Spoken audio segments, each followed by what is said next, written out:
Okay. Let me find my noties and, maybe start up roll 20 because that's probably important. No, we're just gonna play without roll 20 today, guys. Theater of the mind. Ah, shit, I didn't bring my dice. Does that mean we all live? No, you guys will all die because you will have no clue what's going on in the battlefield and you guys will mess it up. I'm not gonna point names or name names or point fingers or name names, but we all know who it will be. I love how you guys are all sitting in the background staring at each other like, who is he talking about? I'm not talking about anyone. Okay. Before we get into tonight's awesome, amazing session of Dragon's Death and Destiny, a low initiative campaign, we got a few orders of business to deal with. I would like to first thank two people. Again, we got a lot to do today, so I'm going to keep it kind of short. But I would like to give a shout out to the map maker that we use for this campaign, Mythic Portal Games. They have tons of amazing packs. Most of them starting at $4.99. And for character monster tokens, we have Devon Knight. Tons of amazing character and monster tokens. Like there are packs for both Mythic Portal Games and Devon Knight. The packs are very large. You can find pretty much whatever you need amongst them. Most of their packs start at $4.99, and you can find them on Roll20 by searching Mythic Portal Games or Devon Knight, or you can find more Mythic Portal Games on Facebook at facebook.com/Mythic Portal Games, or Devon Knight at immortalknights.com. Thank you for all your amazing work, and we will continue to just give you all of our money. Well, my money. Well, I mean, some of their money too. Okay. So, when last we saw the heroes of the Onyx Circle, they were finishing up a very long rest of the winter break. We were getting caught up with them, seeing where they were at. Um, as soon as the break ended, they took care of a few things they needed to, and they found out that they were being summoned by Mayor Ravon and Raylon to discuss a matter that the town needed the Onyx Circle's assistance with. The party quickly found out that Mistvale, the city to the south, hidden kind of within the jungles and forests down there, um, they've heard rumors throughout the campaign that there have been growing difficulties with that city, and more recently, the city had stopped trade and no longer allowed travelers to and from the city, which caused many issues in the region because that town is where the region gets most of their potion supplies from. So, in order to fix the instability of the region and try to get things going, Mayor Ravon of Lateste asked the Onyx Circle to assist them in a raid of the city to hopefully overthrow whatever entity has taken over the town. They are not quite sure, but they do have a feeling that there is a good chance that mind control or some charm or something might be in effect. Just because the way people are acting around there and the kind of sudden shift from being allies to being, paranoid enemies. So you are all tasked with traveling south with a group of soldiers, and eventually, after the first day of travel, you guys will be splitting up, and the plan is that the three groups that you guys are splitting up to will hit the towns from three different sides. The town is a mountain-sided village, so one side is completely encased by mountains. So the plan is to attack from the north, south, and the east, and all push towards the west, meeting all three groups at the entrance to the mountain cave system, to hopefully track down and stop whoever is taking over. You guys have been ordered that if it is a dragon, to smash all the eggs, and because it was just recently dragon breeding time of year, and that if it is any other entity besides a dragon, to stomp it out. They would prefer if whoever it is you could bring back alive to question them, but they understand that the need to defend yourself first. So, we find ourselves where we have found ourselves many times before, in a warm, cozy, wooded room with lots of beds, even more snoring, and kind of some gaseous gas because someone decided to eat a lot of dumb food last night. I gotta think about this. Who would be less wasted? It's a tough question. Nat. Oh, I thought we were already going to depart. Huh? I thought we were already going to depart. But yeah. Oh, we stopped as you guys fell asleep last session. Okay. Yeah. Why are our tokens over here? We slept inside the bar somehow. We technically never made it to the tavern map. Sorry about that. Yeah, no problem. That's fair. Yeah, because you don't know. Okay.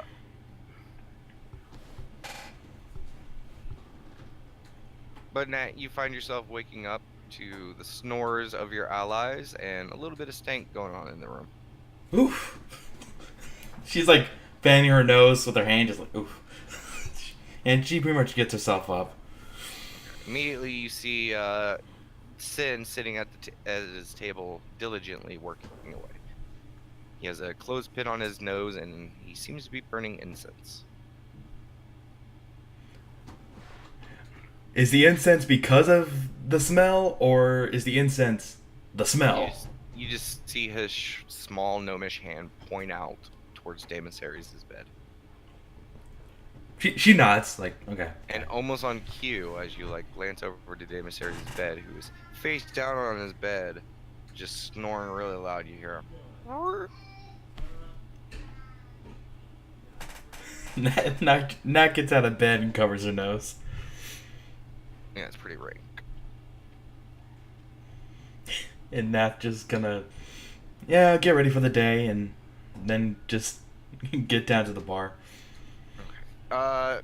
Sin sees you struggling, trying to get ready with one hand as you cover your nose, and he tells you to hold out your hand. She does so. He snaps his fingers, and there's a clothespin in your hand. Thank you, Nat says, and she puts it on her nose. As you get it close to your nose, the wood smells of lavender. Oh. I do take a few smells of that, because it's probably a very nice smell compared to...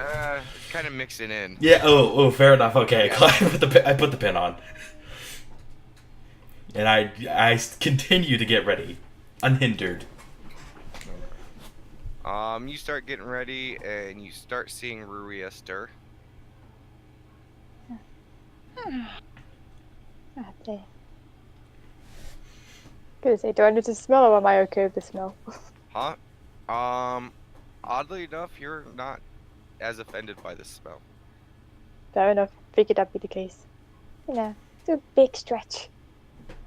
And a big one. Hello. I say, good morning. Gases and farts are actually pretty close together. Yeah.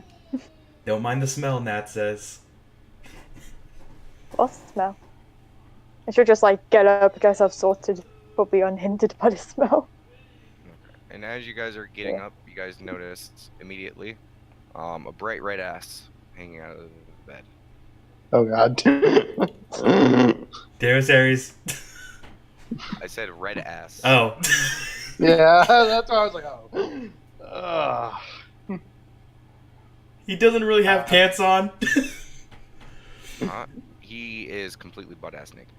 Am I at least under the covers? Partially. Okay. That's why I said your ass is just hanging. Okay. Is there anyone else with me, or is it just him? Just him passed out. You're Okay. asleep. Don't worry about this.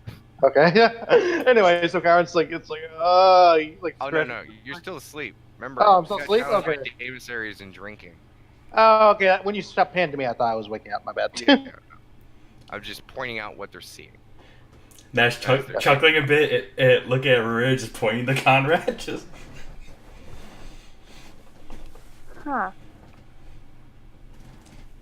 It's just just look a bit pink and get a hood as quickly back on as possible, putting the mask on and like hiding.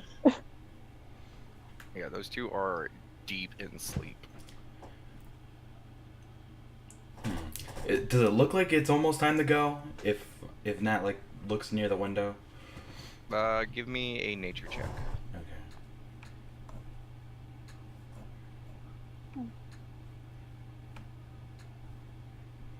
Looks like it's around like 10 a.m. Later than you guys normally wake up because you guys were drinking and kind of staying up late, but definitely not time to leave. You guys got quite a few hours until that time will be rolling around. Okay, good. Don't have to wake him up then. We should prepare for the day. It's all good. We have a lot of stuff to prepare. Yeah, Nat's just checking her stuff. Getting that prepped. And then as soon as she's done, she's gonna head down to the bar. Okay. Yeah, as I said, making sure she's got all the stuff she needs. Okay. And as you go to leave Ruria with Nat to head downstairs, you hear Sin speak up. He's like, "Hey, Ruria, before you go, come get this." Okay, and I'll turn around to go see what he wants me to get. Okay. I'll catch you down there. He's still diligently working, but he's looking. He points over to the smaller table next to him, and there you see 2 small vials. Oh wait, sorry, my bad. 4 small vials. And what are these? The 2 red ones are potions. The 2 kind of, I don't even know what color that is. A mauve? I don't know. The other ones, those are anti-poison. Okay, so 2 anti-poison and the other 2 are just standard healing potions. Standard healing. Okie dokie. It's great, and thank you. I was wondering about getting some more of these. Yeah, those are the first ones I've made, so there could be side effects. Well, only one way to find out. I should like take him and put him in a bag. Thank you. And if you have an erection lasting more than 4 hours, just please ask your doctor. She's gonna just cock her head to the side in a slightly confused manner. I'm like, okay. He does not break from his work at all. Of course. Thanks again, and I'll head downstairs. He kind of does like a half-assed wave over his shoulder. Wave back. Okay, get the fuck out of here. Yeah, and just ponders out. Okay. Nat, you arrive in the kitchen, and you see a very happy-looking Felton. Kitchen or bar counter? Huh? What'd you say? Oh, I stepped out while Ruria was getting those 2 antidote potions, and I just heard you say kitchen. What you mean? I did not say kitchen. You did say kitchen. Did I say kitchen? Yes. Yeah. What are you saying, David? What are you saying? I said you came down to the bar and saw a very happy Felton. Felton? Happy? Nat, are you right, Felton? Oh, good morning, Nat. Of course I am. It's a glorious day. Nat's like really staring at this happy guy, just really intently, like,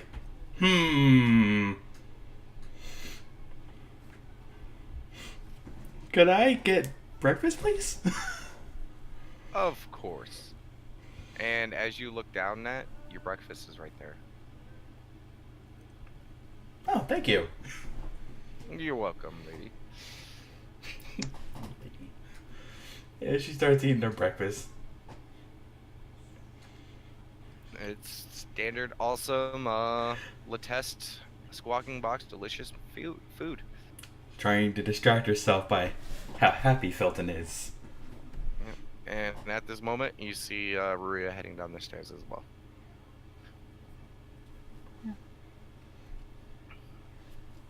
So good. Because do I notice Felton being all happy? He has a big grin on his face, and you see Nat sitting in front of him, munching down on her food. Occasionally staring at that grin, that smile of his, like, Oh, hello, Felton. Could I have some breakfast too? Of course. And he looks down towards the bar. Okay. I There's a follow plate of this food guy. right there. Huh. And I'll go to wherever down the bar is. Oh no, it's right in front of you. Oh, it's one from. What was once not there is now there.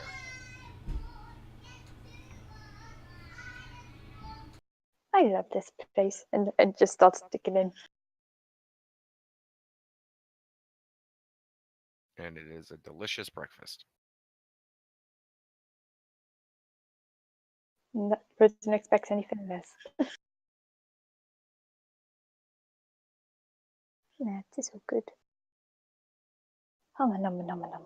Yeah, and for those who are watching the stream and have been following us, I stopped narrating all the food stuffs because it just kept making people hungry. Sorry, I had someone on Discord ask me about that. Yep, you guys finish your breakfast though, and what do you do? I was to say, is there anything you need to get in that to prepare for this outing? Nat actually thinks about it. She says, not that I can think of right now. Sin just gave me a couple of healing potions and some anti-poison potions, so I don't need to get anything now. Yeah, we can we can check if he has something. It's just to be sure. Check who has something. And yeah, as soon as Nat's done her breakfast, she's gonna go. You're breaking up on that. Yeah. Yeah, I was gonna say I didn't hear who you wanted to check up on. Yeah. One sec.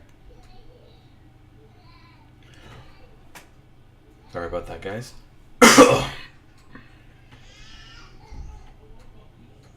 I had family over.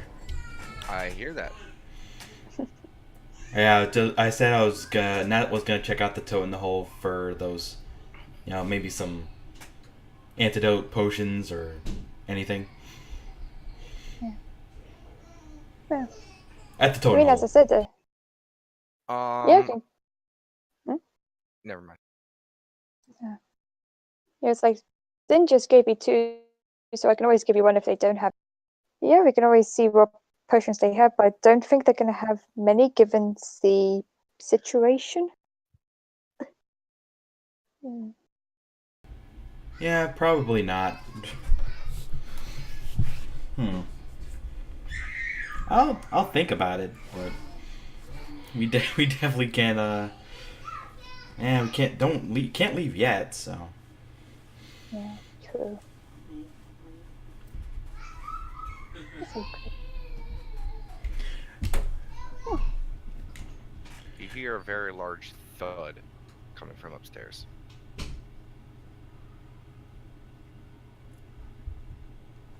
Demissaries? Nat asked Maria with a questioning tone. I don't know, does it sound like a Demissary's fun? Are you asking me? Yeah. Give me a perception check. Yeah, it's like you can often tell who's coming down the stairs.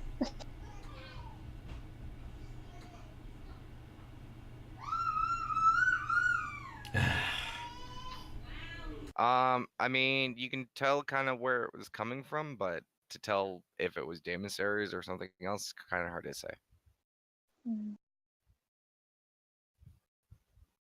And as you guys are pondering that, Conrad, you're immediately woken up by a loud thud.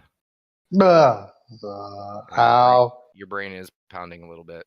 Ow. Ow. Ow. Connor just like clutches his head. Yeah. Go ahead. No, go. So, like, is his top half like under the covers or what? No, basically like thighs and below are under the covers. Okay, so Kara just like kind of sits about. What does he say? As soon as you roll over, you see your dick in the room.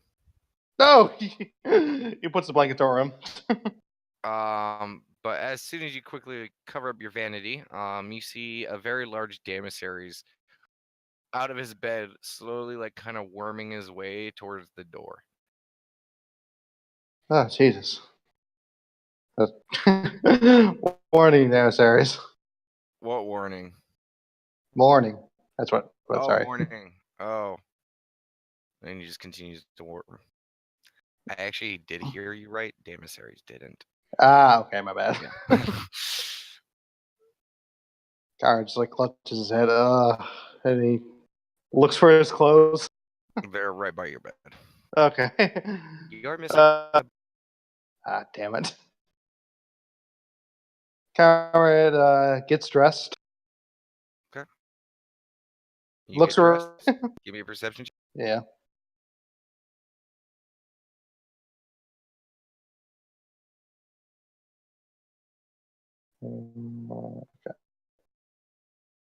Okay.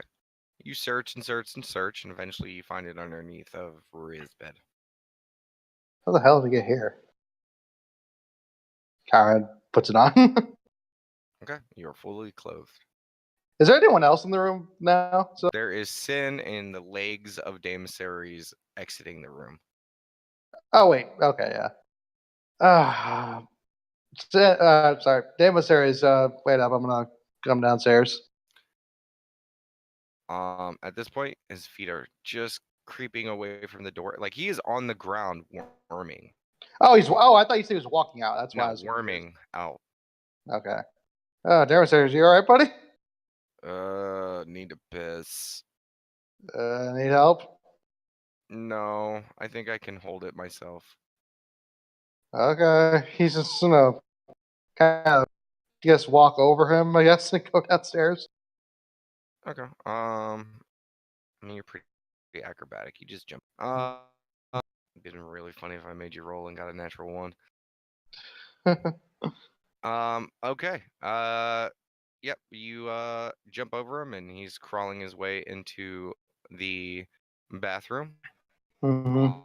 As you make your way downstairs, and as soon as you get downstairs, you see Rui and Nat just kind of like looking at the ceiling towards your guys' room, and it seems like they're mid conversation. Morning. Still clutching his head a little Morning. bit. You're okay?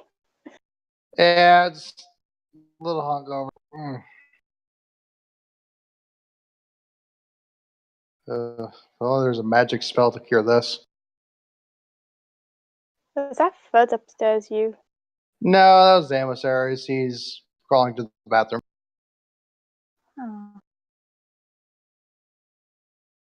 Oh.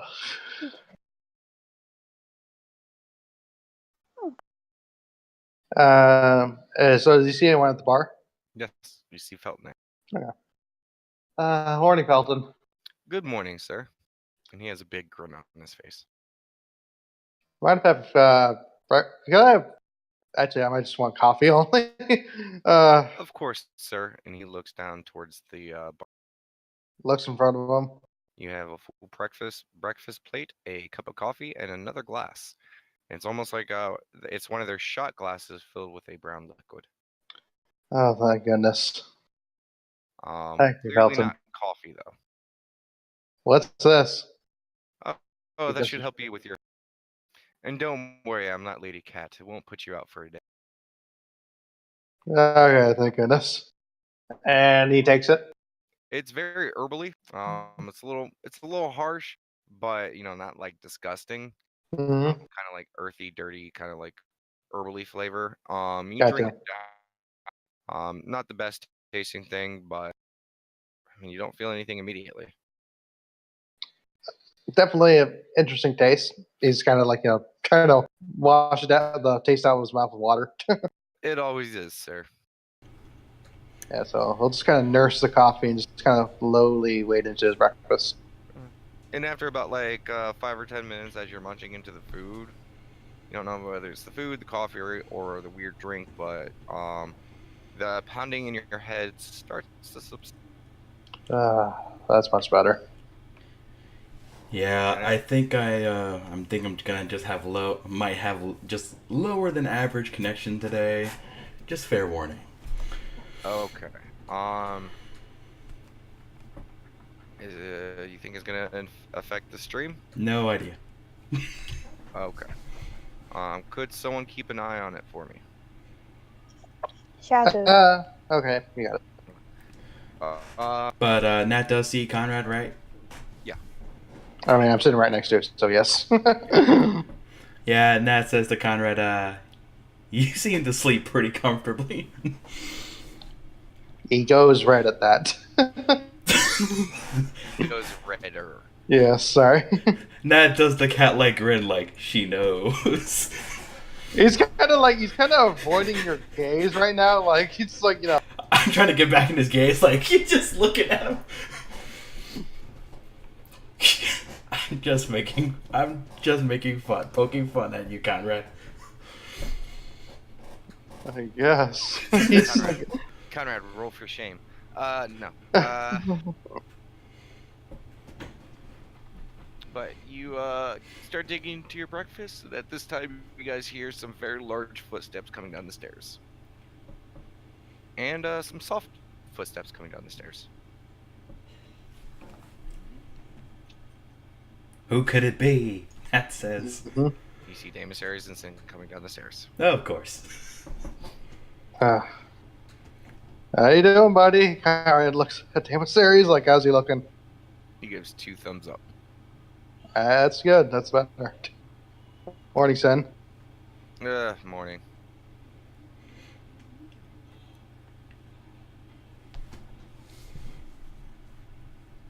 And Daemis plops down, and he just looks right at Felton and is like, "Food me." And Felton's like, "Of course," and he gestures towards the bar. And immediately there's a food right in front of him and Sin.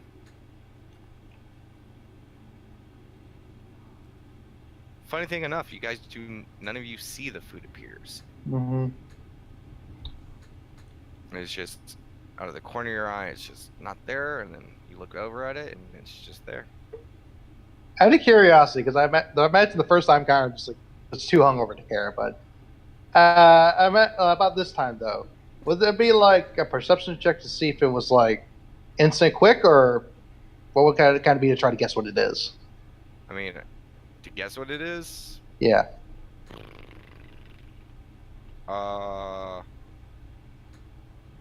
Intelligence, I guess. Sure.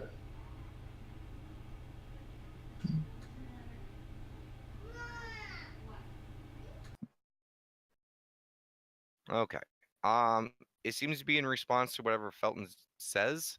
So he probably has some control over how and what is happening, but as far as how and why, you have no fucking clue. Okay. It is beyond your mortal comprehension. It's beyond my comprehension, but it's like it's Felton's responsible is the feeling I'm getting. I mean, it's in response to him saying it, like Okay. gesturing towards it. So Gotcha. I was kind of like, kind of an odd look like on his face, like, huh? But let's continue. The fact that Felton seems to be either aware of it or that he is causing it is pretty apparent. It's the rest that's just very confusing. Yep.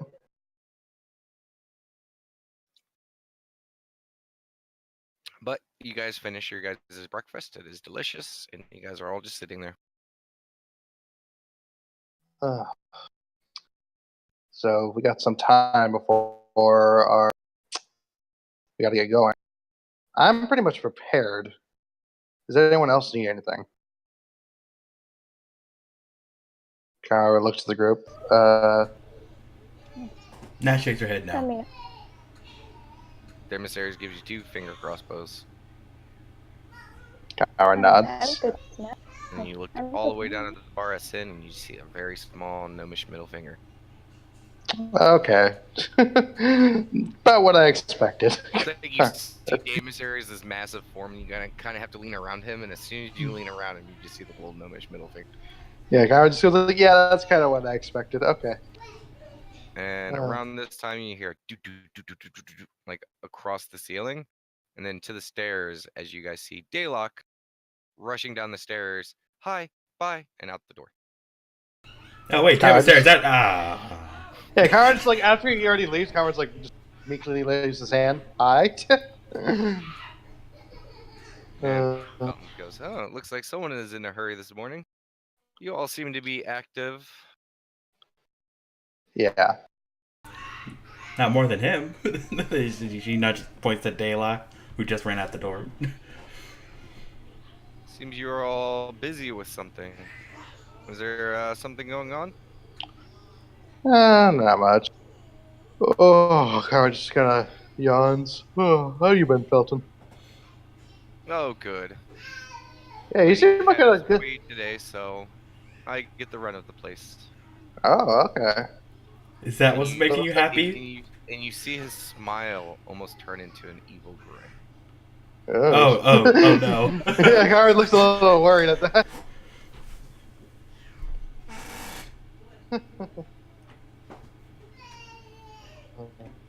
And at this point, you guys do see a couple dwarves and 2 dwarves, a human, and a half elf.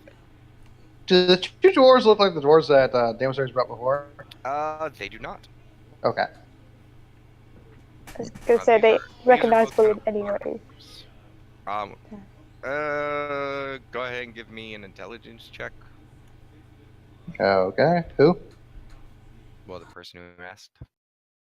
Okay.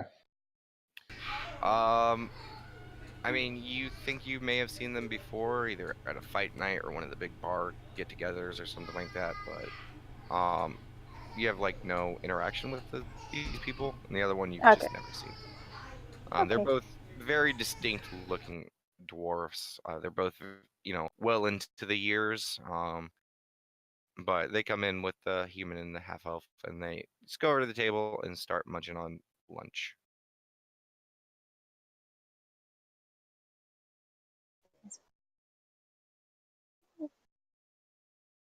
And let's go back to look at the table. They actually go over to the table with food. They sit down and eat it.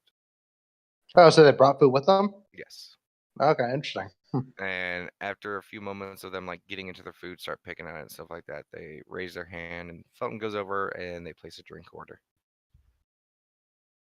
Kyra just kind of like, like he's kind of like almost like mentally like as he sees Felton, I assume bring drinks. He's like, oh yeah, that's not not a good idea anymore.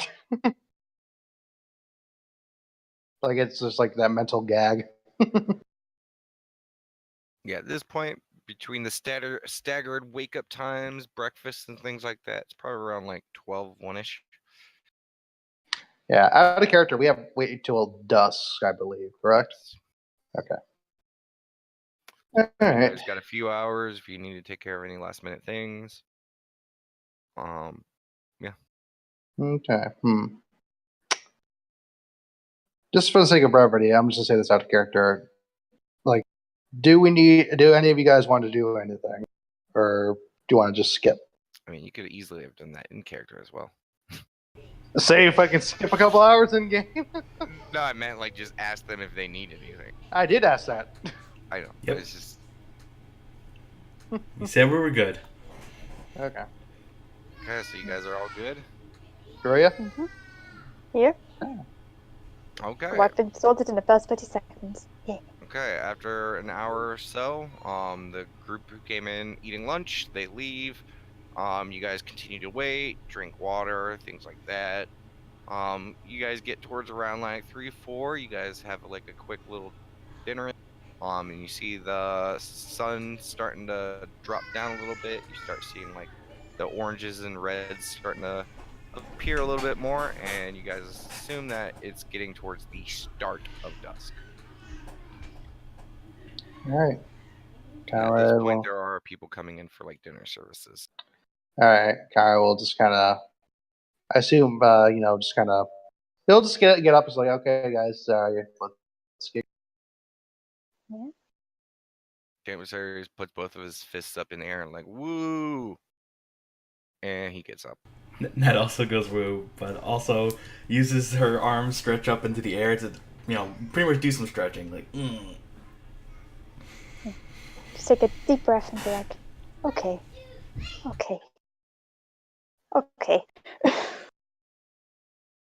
All right, and he'll start heading out. Okay. And follow your suit. Okay. You guys head off the tavern. Where do you guys go? Let's see. Where? Oh wait, where's my token?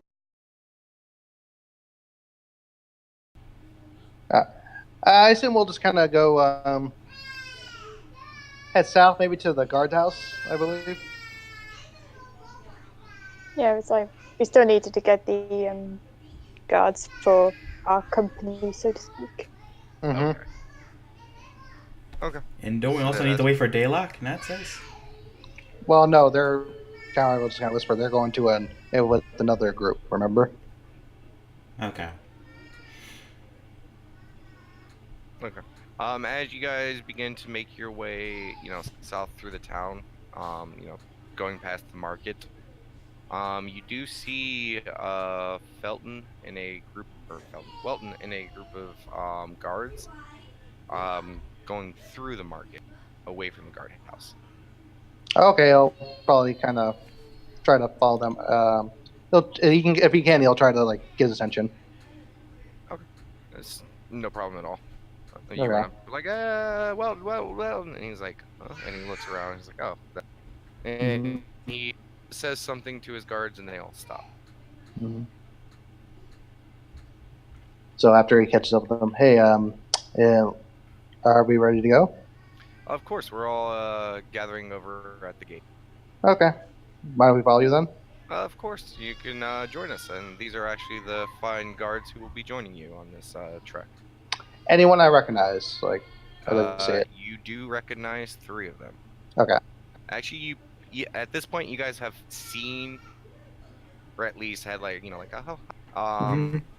every single one of these. Yeah, I assume so. This is Cassandra, Clayton, Rivel, Charles, and Tamarel. Charles is a human male, kind of younger. Tamarel is a half-elf gentleman. Oh, hang on. Slow down a bit. So, Cassandra, Clayton, Rivel, Charles, and Tamarel. Okay. Okay. Obviously, you guys recognize Cassandra for obvious reasons. Mm-hmm. Clayton is a you've seen him. He doesn't really talk much. You've seen him at the front of the guard station plenty of times. He is a dark-skinned gentleman, kind of younger. Don't really have many interactions with him. He's mostly just been standing there in past. And Rivel is the guy that is basically the second in command from Welton. That previously I just never mentioned his name until 2 sessions ago. But those 3 you definitely have seen the most of. I was gonna say, just for my point of reference, which ones are the Cassandra? Cassandra, you've seen her around a couple times, and you probably noticed a couple awkward interactions between Conrad and her. Okay. So just remembered, you have no fucking clue what that's all about. Yeah, she does not. I don't know these people. But none of them seem to be in a guard uniform. I will Even preface Welton? that. Welton is. Okay. He is in the standard guard outfit. But the other ones seem to be wearing stuff that is definitely not guard uniform. There are no it's not matching like the other guard uniforms were. It doesn't have any of the standard Lutece color scheme. A lot of it seems to be dressed down.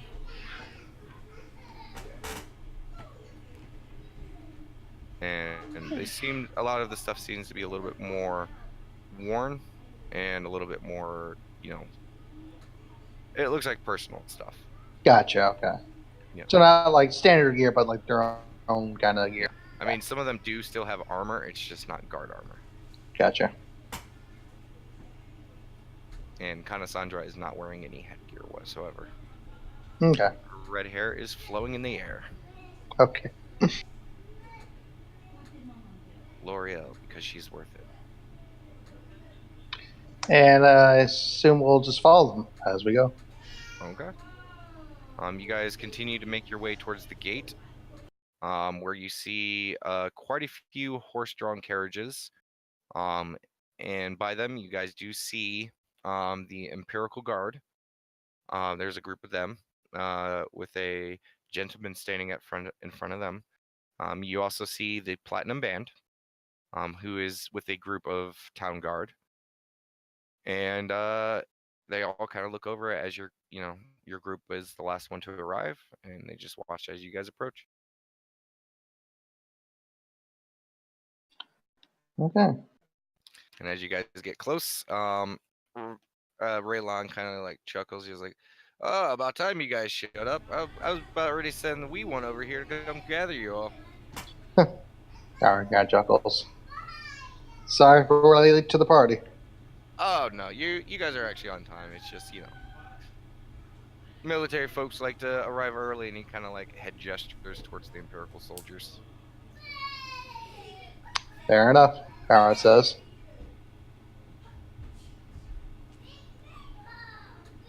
And Welton kind of looks towards the group, and he walks over towards the Imperial soldiers. He says something brief to the man, and the man and his soldiers begin to get into the horse-drawn carriage. That one starts to get packed up, and as this is happening, Raylon kind of looks over towards you guys. He's like, then he looks over at you guys, then he looks back. He's like, "Hey, you guys, why don't you guys grab that carriage?" And he looks past your group, and he looks at the guards that are with you. He's like, "Why don't you guys grab the same one as them?" And they kind of nod, and all the guards start to break off to their own horse-drawn carriage. He's like, and as they start to move away, he looks back towards your guys' group. And he says, "Let's keep us adventurers in our own little clique. That way we can discuss things on the way down there. Plus, I Okay. never get to see you guys anymore." It has been some time, hasn't it? It has. Alright. Then Kara will just load into the carriage. Okay. And as you guys climb aboard, Felton kind of like goes up towards the back of the carriage, and at this point you guys hear the first carriage start to take off. The second carriage is starting to move, and Felton just kind of looks in the back of the carriage. He says, "Good luck and Godspeed." Out of character, you keep on saying Felton. God damn it! Fuck their you guys know what I mean. Yeah, I know what you mean. I just want to remind you of Raylon, that. like, why do I do this to myself? Anyway, Kara will say, and good luck to you, sir. As he goes nods, and he has a quizzitive look on his face. Can I do, I guess, insight on that? Sure. Okay. Yeah, because he said good luck and Godspeed, so I was just, Godspeed. Yeah.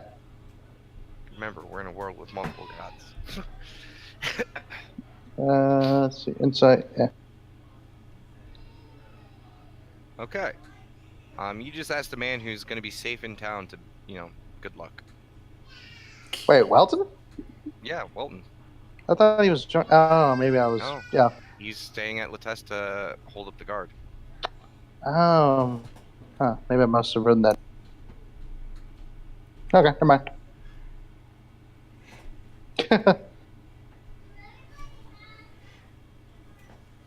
Anyway, Kara will just continue in. Okay. That does wait to Welton. He waves back. And as you guys are waving, the carriage, begins to lurch forward. You guys pass through the gate, and bit by bit, you guys see Lateste slowly moving away from you. Okay. I'm just gonna like hold my stomach because there's too many people in this carriage in a small space. Actually, your guys' is probably the least packed carriage. Yeah, I mean they got like two, like kind of platoons of guards in one carriage. Isn't there I like mean, there's a multiple? platoon in each carriage technically right now. Sorry, I don't know numbers. Yeah, there's about 15 to 20 just based on the numbers, and 15 to 20 in the two carriages, and then your guys' group. I was gonna say is it just like our party or like It's us and Onyx Circle other and Platinum people? Band. That's it. Yeah, she's still gonna hold her stomach and not feel comfy. Like she's really close to people. Hide.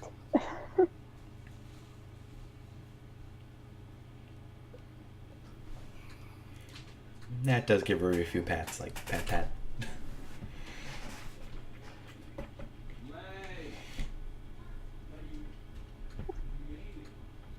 Okay. Would anyone like to take care of anything on the trip down there? I don't have anything. Nope. Okay. Raylon, after like a good 20 or 30 minutes of just awkward silence as you guys are moving down. So, I've been talking with the rest of the members, and I would like to let you guys know that after we are finished with this current job, we would ask that you guys look after Daylock again for a long while. We will be leaving hopefully not too long after this, and we won't be back for a while, so he will be alone for a few months, and the boy needs to continue his training, so who better to see fit to that than you all? Okay. Where would you go? Going if you don't mind me asking. I really can't discuss the matter as of right now. A Oh, lot of things totally are in understand. work, and yeah, again, it depends on how this goes. Okay, I completely understand. Guess you're sticking with us for a little bit. Daylock just kind of chuckles. He kind of smiles at that. Uh, And then it well, goes back into. actually, do you mind if I say something? Yeah, go ahead. Yeah. Please go ahead. Yeah, sorry, like, because I know you were about to cut off. I was about to finish the thought. Anyway, Kara was like, kind of like, after a second, he's like, yes, I was like, man, it's a little strange almost, kind of being given serious tasks like this. Raylon kind of pauses for a moment. He's like, how do you mean? I don't know, like, just like this and the time before, it always feels like there's a weight on my shoulders almost. It's like the tenseness. There's a weight to any adventurer. I know a lot of younger people who seek the adventurer's life think it's all glory and mythical quests and fantastical stories of intrigue and wonder, but I hate to say it, it's a rough life. There are a lot of real world harsh consequences to every action we do. It's definitely something I've noticed, Conrad says. But, and he pauses you like as you go to say that, and he like points towards Letest. And he's like, but that, son, that's why we do it. So yeah. We're just gonna like be bored to look over and it's like, what's the time before?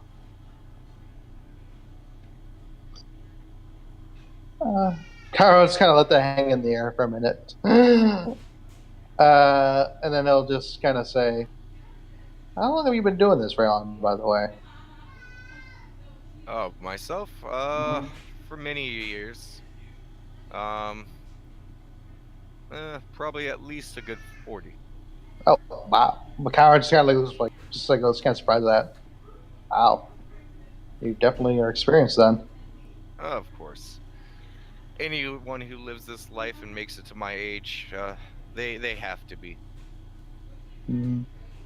Yeah, I don't have the luxurious lifespan of some people, and he kind of like nudges towards you, Nat. Yeah, she blushes a bit, like, I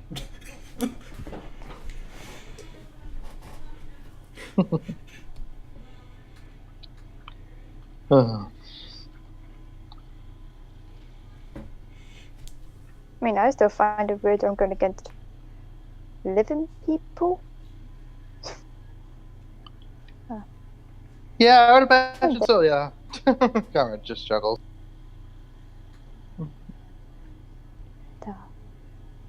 She just like start twiddling her thumbs.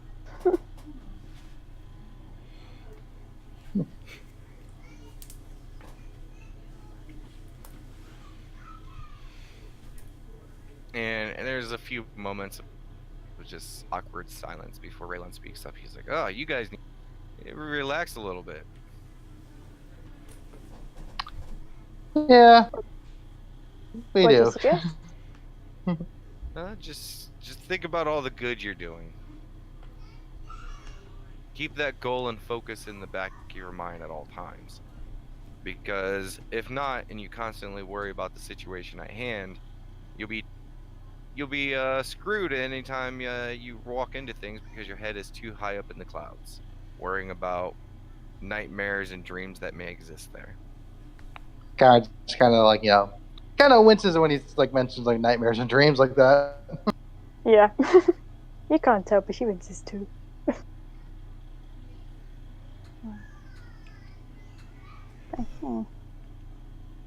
That's a interesting way of thinking about it. Nat's remembering all the nice dreams she had. Good times. Good times.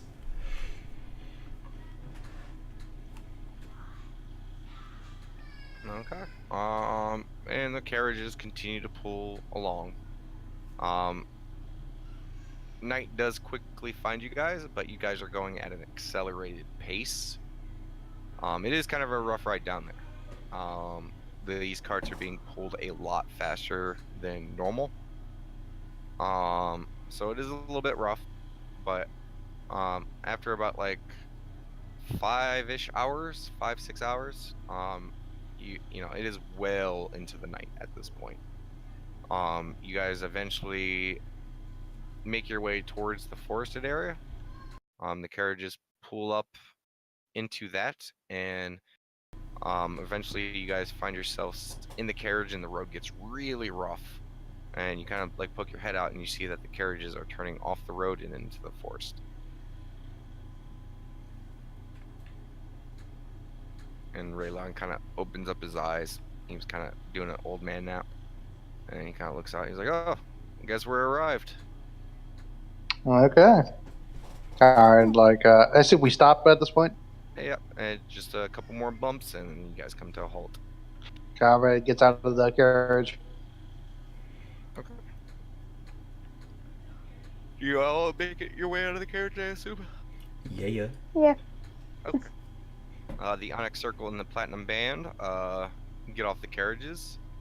Raylon goes to talk to the driver. Their driver, the carriage driver for you guys' cart is the first one to turn around and pull away. Then the middle one turns around and pulls away. Then the first one pulls around and turns away.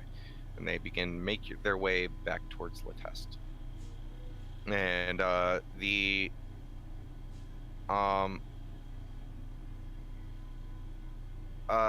then the captain of the Imperial Guards makes his way over towards the group, towards the Onyx Circle and the Platinum Band. And he is, the best way I could describe him, he is a middle-aged human, kind of has like features of like kind of Middle East Mediterranean kind of descent. Kind of like a tan, kind of olive skin, darker features, complexion, hair, things like that. And he kind of walks up and he says, I would like to ask, what about tonight's watch? And Raylan kind of looks over at his soldiers and stuff like that. He's like, "Oh, don't worry. You fine Imperial soldiers can just relax for the evening. We got this." And he kind of nods and goes back to his soldiers. And both the Imperial soldiers and the guards begin to start setting up tents, campfires, things like that. And as soon as they go to set up the campfires and stuff like that, Sin kind of looks towards you, Nat, and was like, "You might have given them a hand. Best to keep the fires not, noticeable."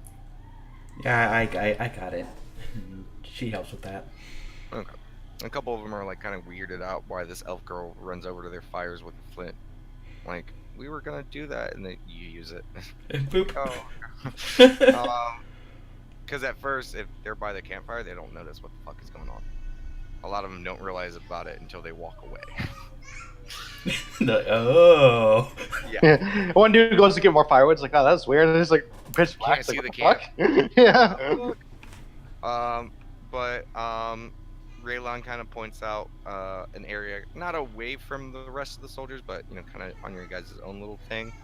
And he's like, I guess we could all sit up over here. Works for me. Yeah, nods along. And after you guys finish, picking up getting your tents and all your bedrolls out and stuff like that, you guys sit down, go ahead and mark off some water, half a water and ration. As you guys begin to eat your meal, as you and the rest of the soldiers begin to kind of, it was kind of quiet when you guys first started like getting your camps together and stuff like that. But at this point, as people are starting to dig into their meals and stuff like that, there is like a hushed conversation kind of going across this group. And everyone are starting to talk. People are starting to liven up a little bit, and they seem to be kind of just venting out the stress of what's about ready to happen. Mm-hmm. But there is clear distinction between the three groups. Okay. The guards seem to be with the guards, the Imperial soldiers seem to be with the Imperial soldiers, and the adventurers are in their own little clique. But as you guys are getting your way through dinner, Raylon speaks up. He says, and as far as watch goes, we'll have 3 watches. We're going to have 1 Platinum Band member and 1 member of the Onyx Circle per watch. Okay. Good. So let me know who's going to be volunteering and which shift they want. I'll take the So first watch. I'll take seconds then. I can take the third watch. Okay.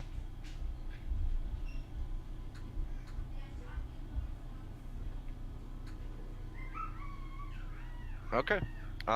You guys all volunteer, and you guys finish with your dinner. Do you guys have anything you guys would like to discuss or do before watch time? Hmm.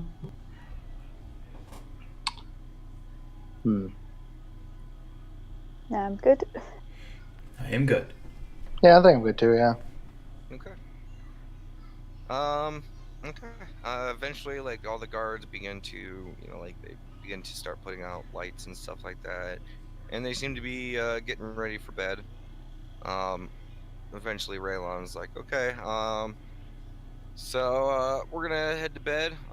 First watch, go ahead and take your place, and make sure we don't get stabbed in the night. Will do. And Conrad sets up. I shudder at that, then go to meditate. Too soon. Yes. Yeah, Conrad, too soon. you see that Raylon and Daylock goes to sleep, and you are on watch with Deborah. Okay. And she just kind of silently sits there. Okay. Conrad will. Guess it's our turn then, and we'll just kind of set up, I guess. Okay. Go ahead and roll me perception. Yep. Okay. Do you plan on doing anything on your watch? Not really. Okay. You sit. The first hour of your watch is still like people kind of getting settled into bed and stuff like that. Second, third, and fourth hour, people have quieted down, and then a cacophony of snores, farts, and other things begin to fill the area. But everything's relatively quiet. You don't hear anything. You don't see anything crazy.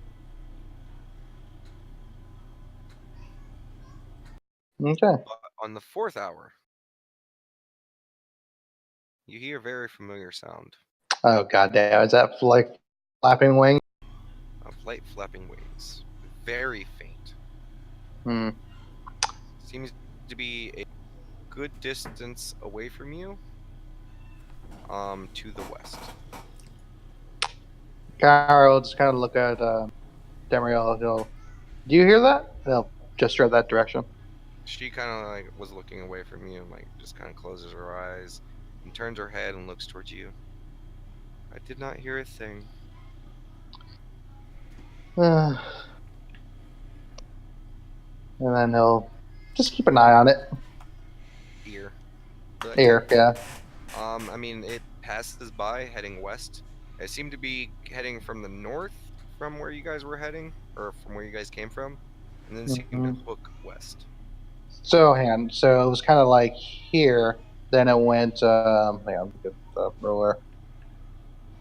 Then it went like this way. That would be east. I keep on messing up. Sorry. So I Basically went that like way. this. Do you see my ruler? Yeah, now I see yours, yeah. Kind of like that. Interesting, Conrad says.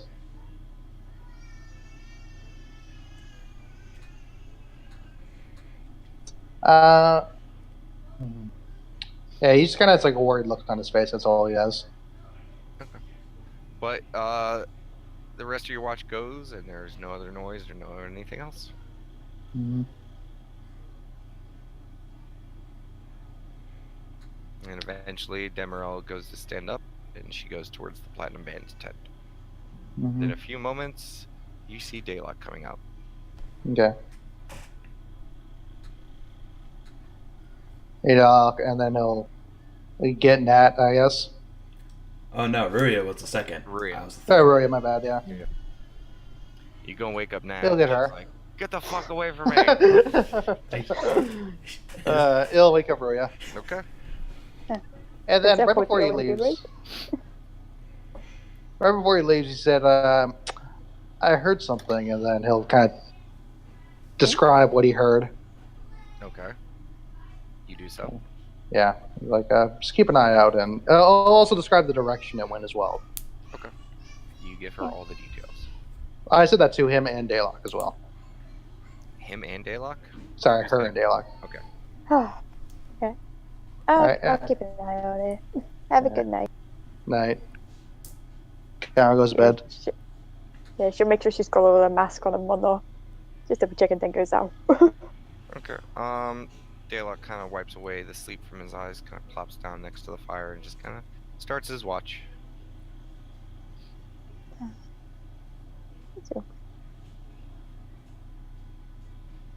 So, how long have you known? And she'll like gestures towards where the Onyx, like everyone else is sleeping. Oh, the Onyx Circle? Yeah, she's making awkward conversation and she's not quite sure how to do it. Oh, I've known them for a few months. Both of our groups arrived in Elois at the same time, and since the get-go, Raylon and the rest, they thought it would be best as they were tackling some more difficult missions and tasks for Latesse that, I learned from them. So I started, joining them on different tasks and missions, and I spent a while with them.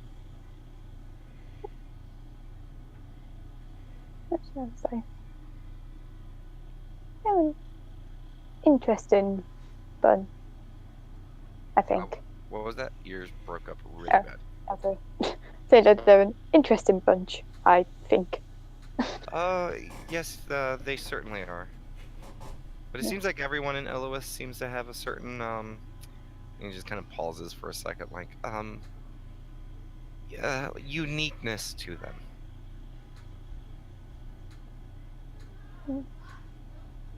Funny, as far as I can tell, I'm the only one from here, and I'm not quite sure what you mean. She's just like laughing awkwardly. Well, I mean, it seems, odd. You don't often hear about tavern owners who are ex-adventurers who are also immortal dwarves who are one of the greatest martial artists in the region, if not the multiverse. So, yeah, it's a very interesting place. Seems like everyone here is either stronger or has some history of martial prowess or magics, and It's just a strange place as is. I mean, most places, if you have, and he goes dragons, as he like kind of awkwardly looks at you. He clearly was not going to say dragons. Yeah. And other creatures, you know, in close proximity, you know, usually the people of the land would, you know, have strife and chaos and war. But in Elois, they've had peace for thousands of years.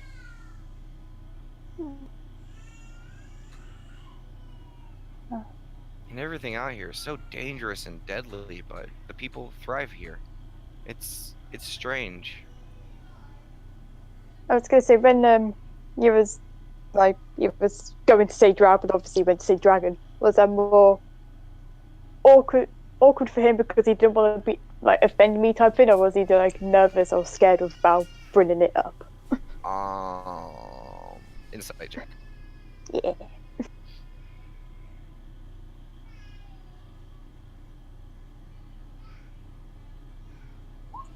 Jesus Christ. You see his soul. Yeah. You get the sense that you know, he just doesn't want to think that he associates drow with bad people around you. Like, Oh, he made the DR sound, but instead of saying drow, he said dragon. Okay. yeah. So, Getting on that? Yeah. Okay. see. I'm not sure about say. I suppose my story is kind of unique. You saying that everyone in Elois has got a unique story. I wouldn't necessarily. Yeah. I wouldn't call myself a drow fully. I'm probably more human than drow in terms of upbringing. That's easily understandable. I mean, you know, you're not trying to make me your slave. Oh, jeez. Yeah. Yeah. Just like awkward chuckles. I don't know. I may have done. I don't have my memory of being a drow.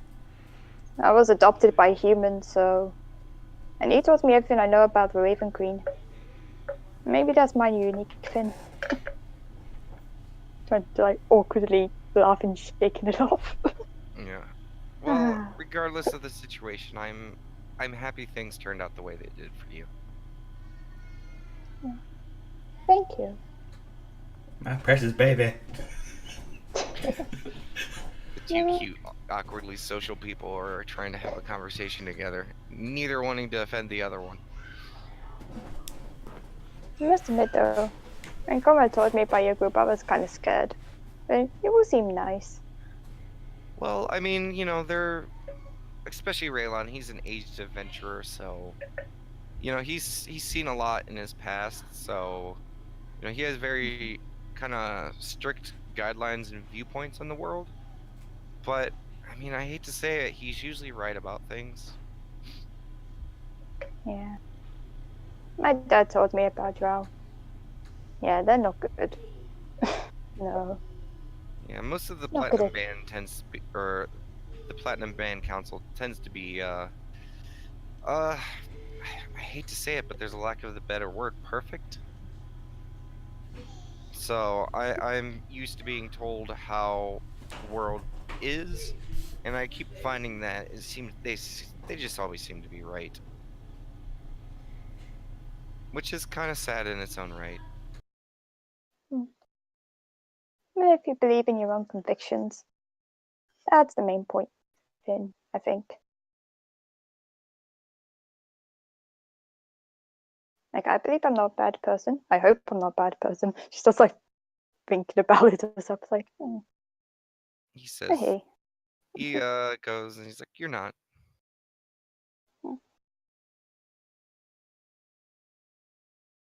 Again, probably can't tell, unless you can tell, but I'm smiling at that. I mean, you have your mask on, I assume. Yes, yep, of course. So he cannot tell.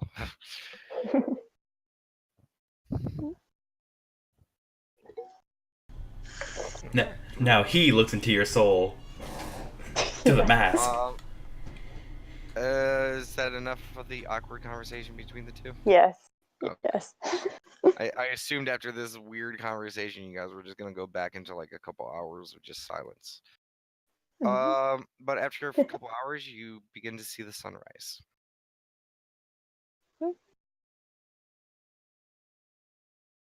Pretty good.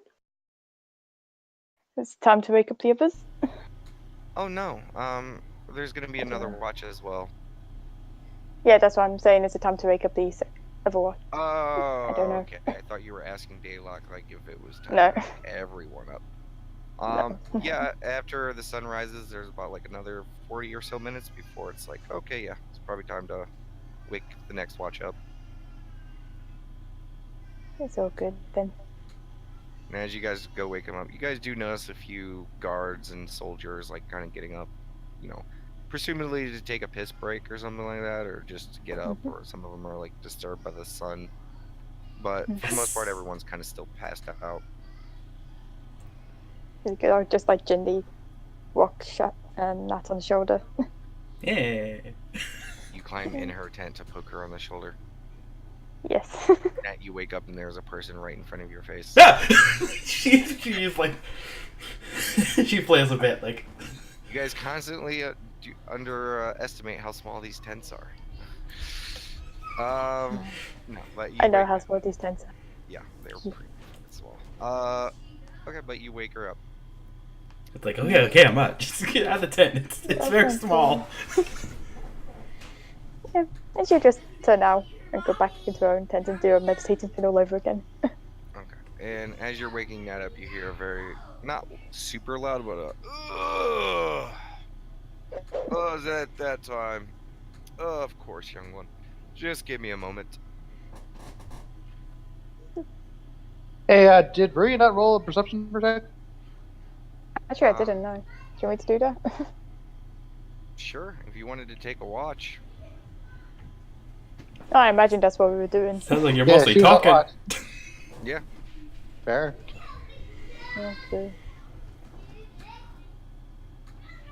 Go ahead and roll perception. Yeah. I imagine like conversation would only lasted like that long. 15. Okay. You hear bugs. You hear Cool. animals. You hear nothing. Yeah, remember, I'm gonna be pulling back the telling you guys to roll stuff. Just, you know, there's a lot of things. Just roll it or ask. Like,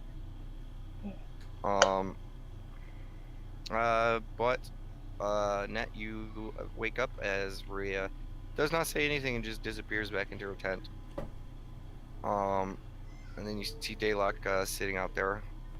He's sitting in front of the Platinum Band tent and he sees you wake up, and he kind of gives like a quick, like, frantic little girl wave at you, like a hee. He waved back at him too.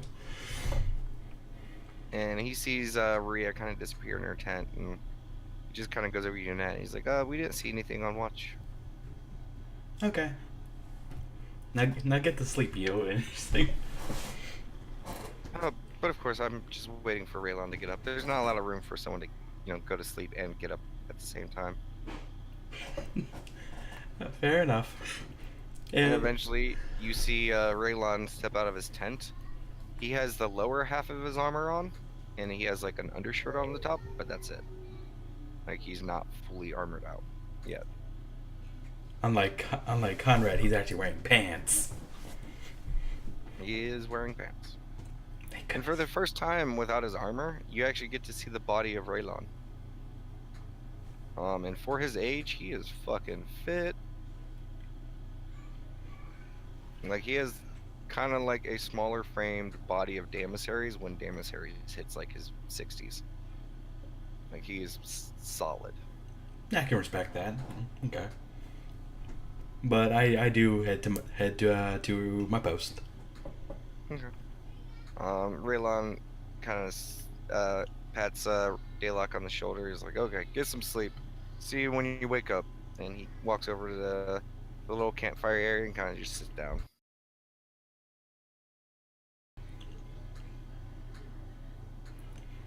And he starts looking around. That's pretty much just looking at Raylon in like amazement.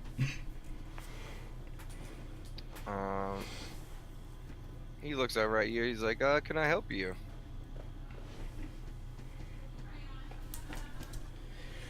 Well, no. I'm just not used to older gentlemen being around.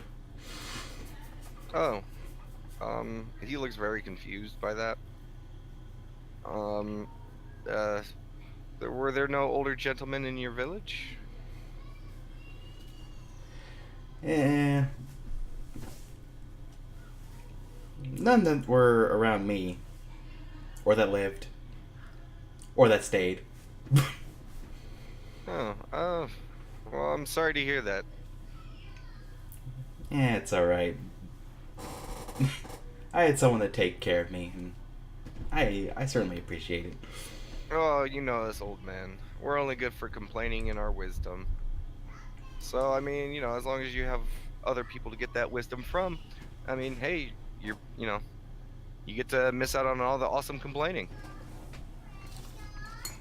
I don't get to hear enough of your wisdom. That's what she says. You've heard plenty so far. Nonsense. She's like,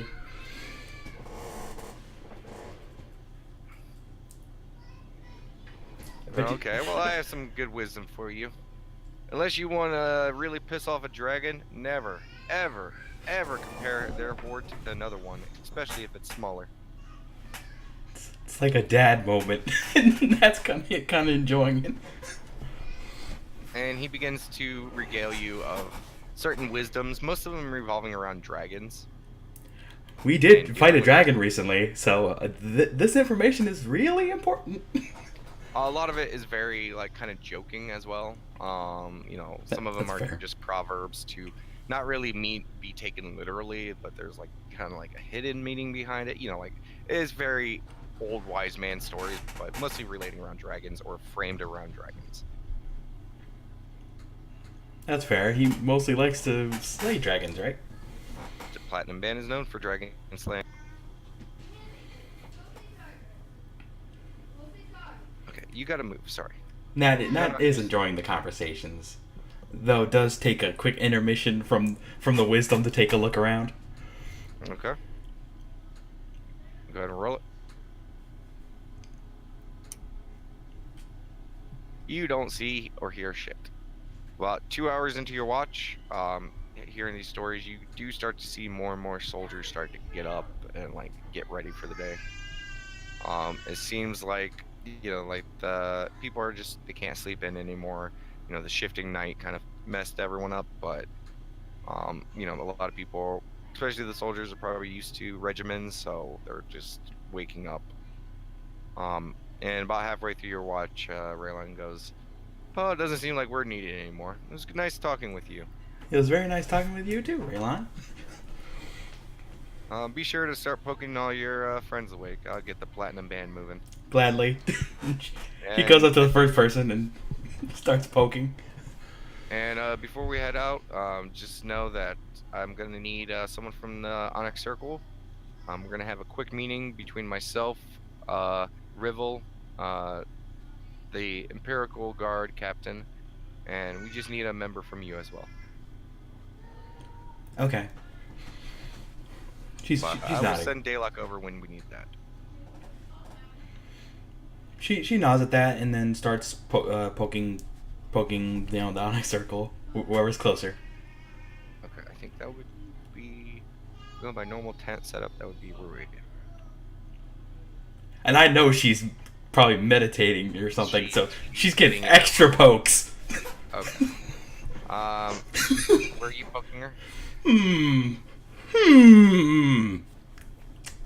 Right in the tit. Boop, boop, boop.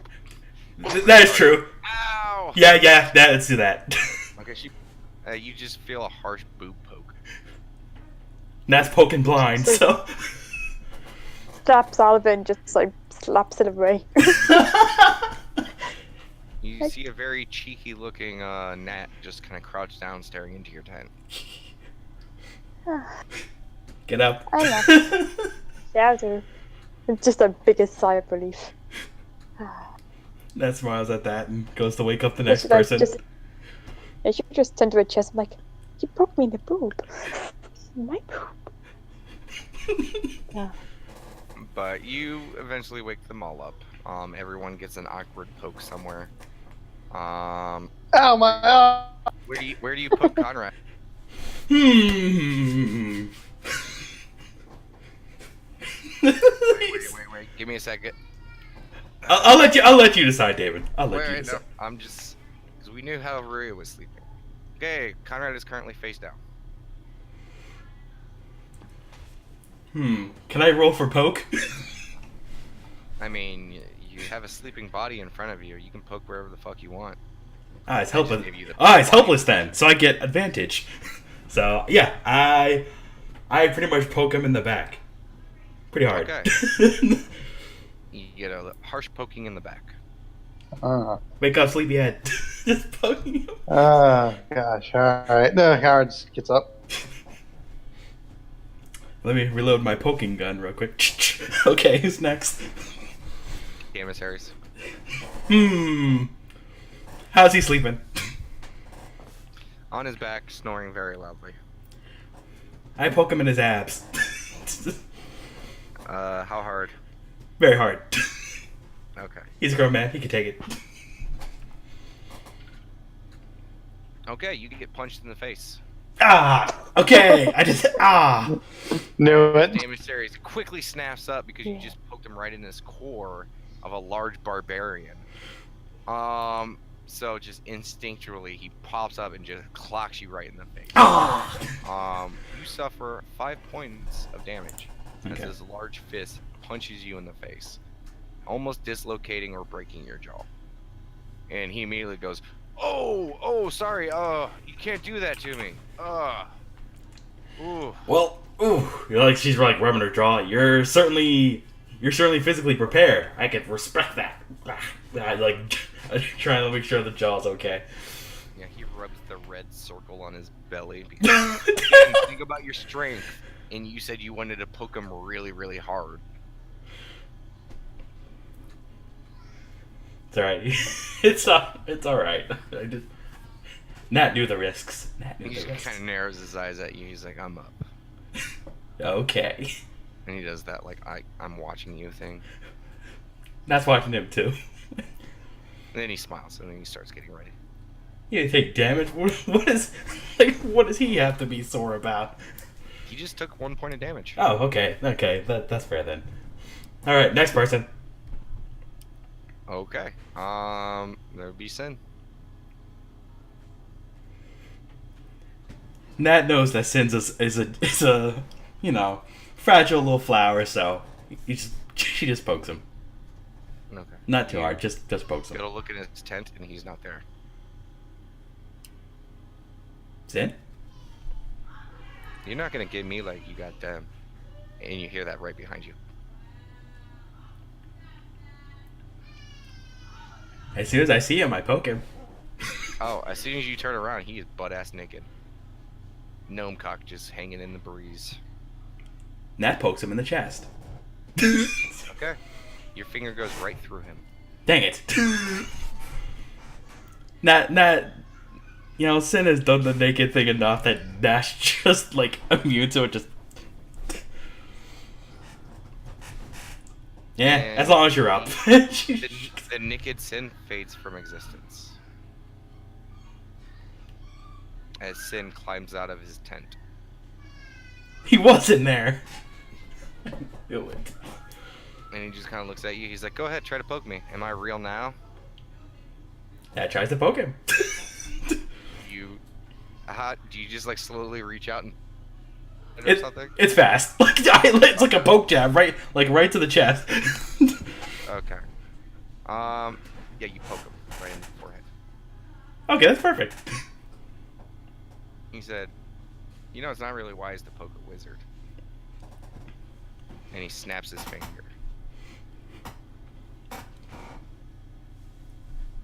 Do I notice anything? Roll a perception check.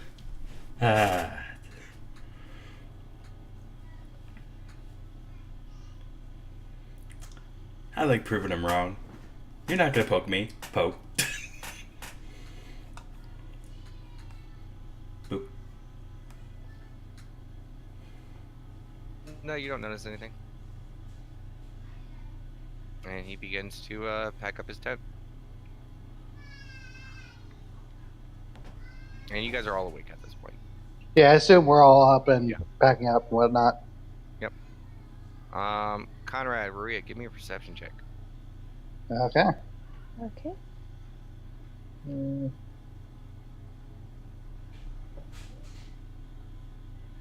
Okay. Conrad, as you're all, Nat wanders over back to her tent. You guys start to have breakfast, pack up for the day and stuff like that. You notice a smell.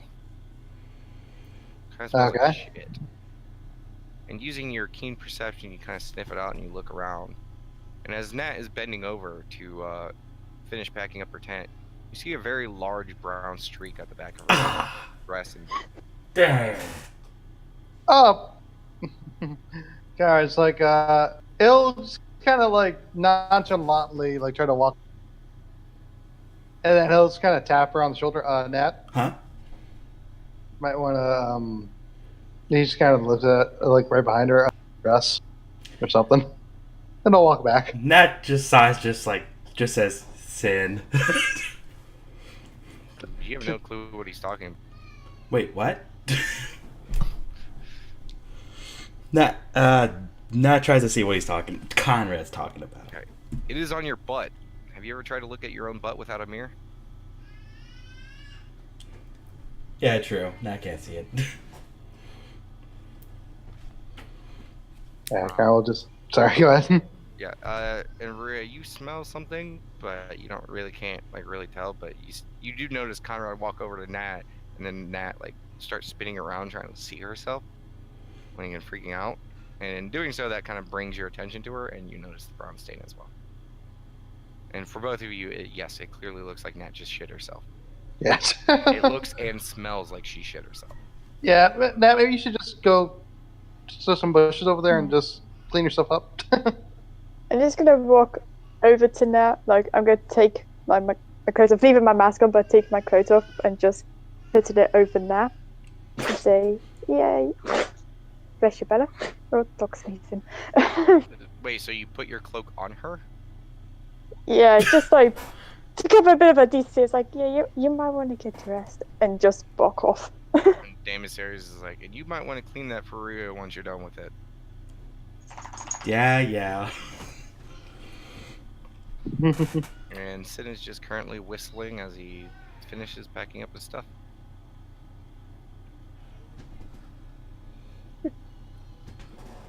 Yeah, Connor goes back to packing his stuff. Yeah, Nat, what back do you to do? packing.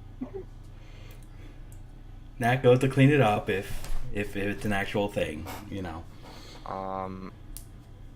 However she can. You go to try to clean up the thing, and it just does not want to seem to come off.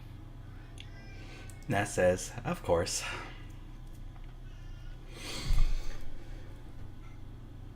You make your way back to the camp. Yeah, and that just looks like Conrad, just no luck. Maybe you can ask Sin. Sin was the one who did it. Oh, okay. I thought you had an accent. Sorry, my bad. I didn't do shit. I don't know what she's talking about. Do I do an inside check on that? Yeah. Yeah. Alright, let me grab his bonus real quick. Should I inside check Nat? Yeah, actually, I want to inside check Nat for a second. Nope. Sorry, you want an insight him. Cool. Hold on a second. Alright, roll 20's being a little slow.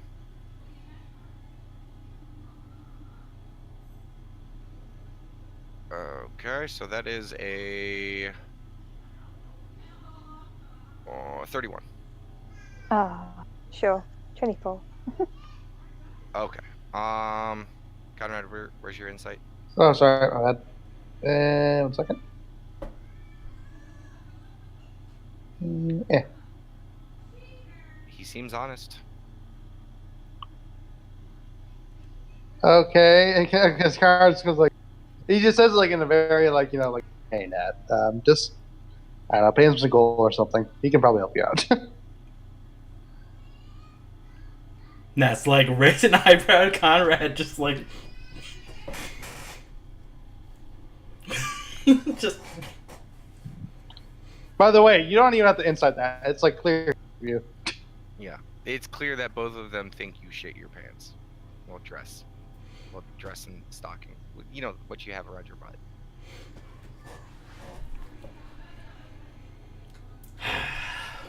She just takes a deep sigh and just tries to finish putting the stuff away. Okay. Spell's starting to get to you as well. Oof. That's just trying to Straight shit. not just trying to ignore it. Jamesaries is keeping a healthy distance away from you. Exactly. Conrad's like definitely keeping it clear. Like as you're moving around. Was that? I was gonna say, am I used to smoke because the whole dead people thing always against me as well? This is a little bit beyond farts. This is like disgusting shit smell. So. Okay, yeah, I'll back away then. Yeah, you and I back away.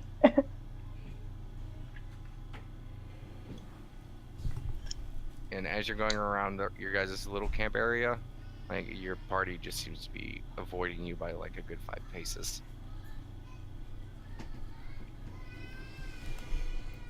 I know Sin caused it, and I can't convince him otherwise, so not really anything I could do about it.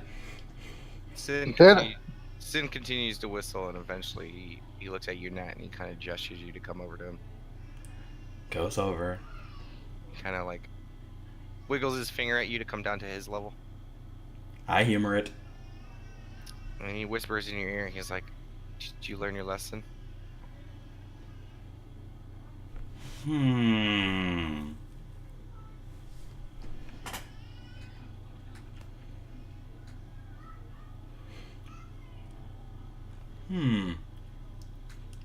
Yes, I did. Alright, he's gonna insight check you. I'm just gonna use Roll20. I don't really want to do math right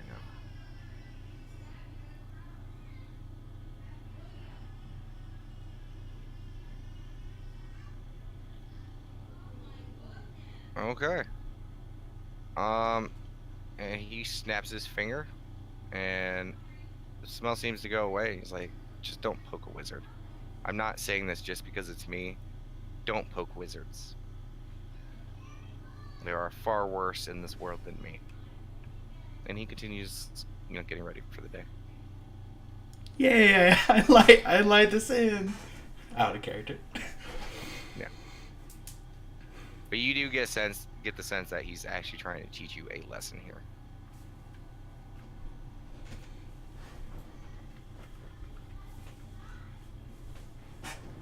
She does not, okay. Regardless if she lied or not. But Okay. she finished getting ready and... Not a problem. And you guys immediately feel the relief of the lingering smell disappearing. Oh, thank goodness. That's... Prestidigitation. It's a bitch. It's a deep breath of fresh oxygen. Exactly. Yeah. It's like, oh my gosh. And eventually, the members of the Platinum Band finish getting ready, and they start to walk over towards the Imperial soldiers. Then after about 5 or 10 minutes, Daylock kind of walks over towards you guys' group. And at this point, most of the soldiers have packed up everything. And Daylock comes over to you guys' group and, Raylan needed someone to go to the meeting. Oh, I'll go. Conrad says.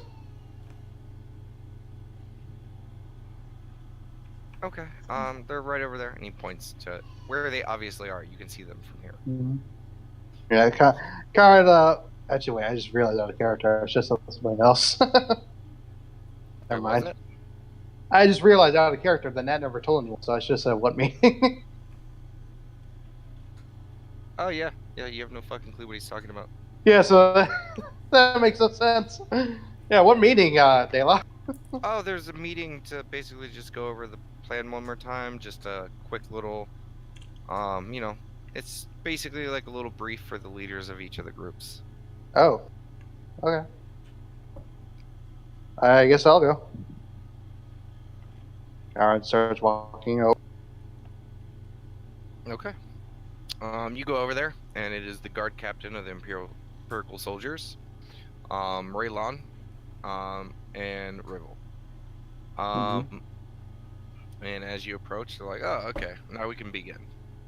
And Raylon looks towards the group. He says, "Okay, from here, we will be splitting up.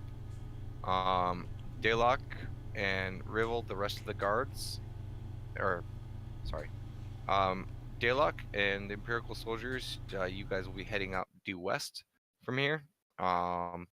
Just head over there, set up camp, try to stay as quiet as possible.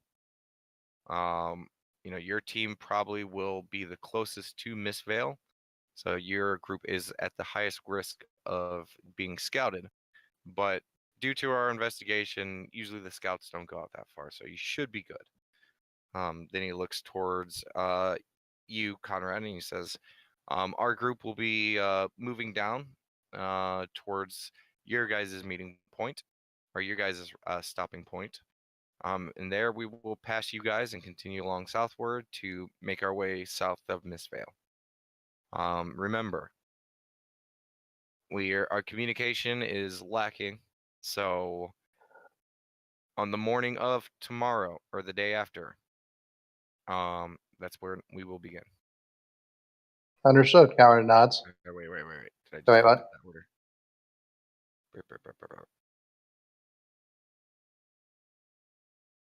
Okay, no, and then the following day, as soon as we wake up, the attack will begin. Yeah, so because like, just from what I notes here, right? It was Yeah, like we set up like here, wait a day for the other ones to get in a position like over. Yes. Yeah. Okay. Yep. Okay. I fucked up the order for a second. That's why I pulled up my notes. Yeah. And that's the power of notes. Yeah, so I was like a little confused at first. I'm like, huh? Yeah. So the plan is to like basically after today, you guys are just gonna have a day to kind of just relax, get ready, and then that next morning, all teams are moving out because the points Yeah. that they had picked are kind of timed and spaced out to basically be the like that you guys will be the first ones to arrive at the front gate since you guys are following the road path. It's going to be the quickest way there. Yeah, and it's kind of like an early morning. Yes, at sunrise, at first dawn, everyone should be ready to move out. Gotcha. Yeah. So normally how you guys have like an hour or two after dawn to like kind of sleep and continue your watch, you guys will not have that. Yeah, so likely we'll start to watch earlier. Yes. Yeah, okay. Yep. And that's basically what the brief is going over, just making sure that everyone's on point. And he gives each of you guys, each of the leaders, a coin. Okay.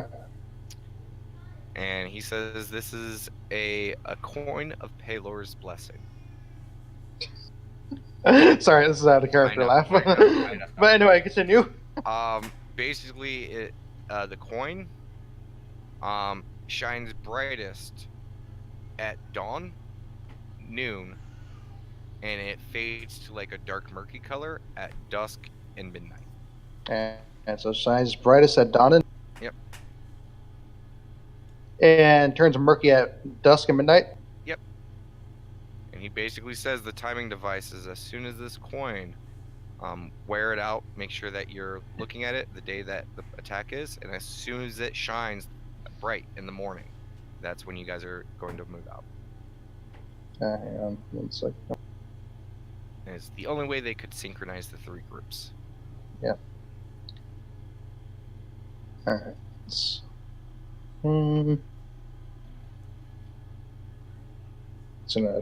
Because I'm like typing that into my inventory and like this is my notes. Yeah. And just to let you guys know, the people who are not in the group, Sin is literally telling you guys what is happening in the group meeting right now. Okay.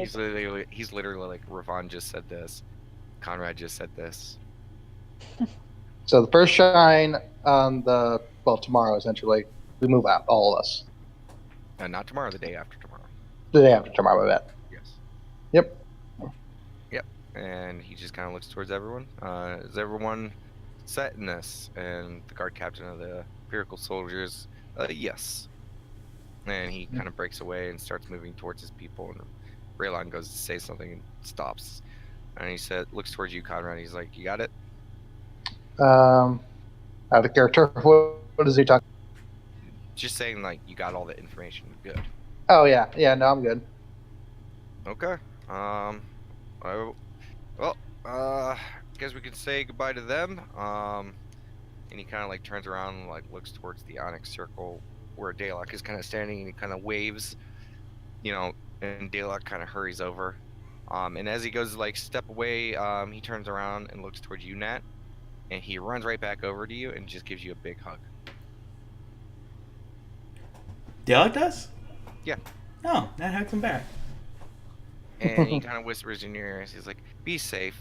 This is probably gonna be really serious, and your children need you." And he gives you a light peck on the cheek and turns around and heads towards Raylon. Peck, as in what? He As in, gives you a little like cute boy kiss on the cheek. Nah, it does squeeze him like pretty tight, but not bone crushing. Yeah, it's definitely not like a romantic kiss or anything like that. It's okay. It's still pretty adorable. Like, you be safe too. You better come back alive. She says it seriously. And he smiles. He's like, "Of course. I mean, look at all the soldiers I have protecting me."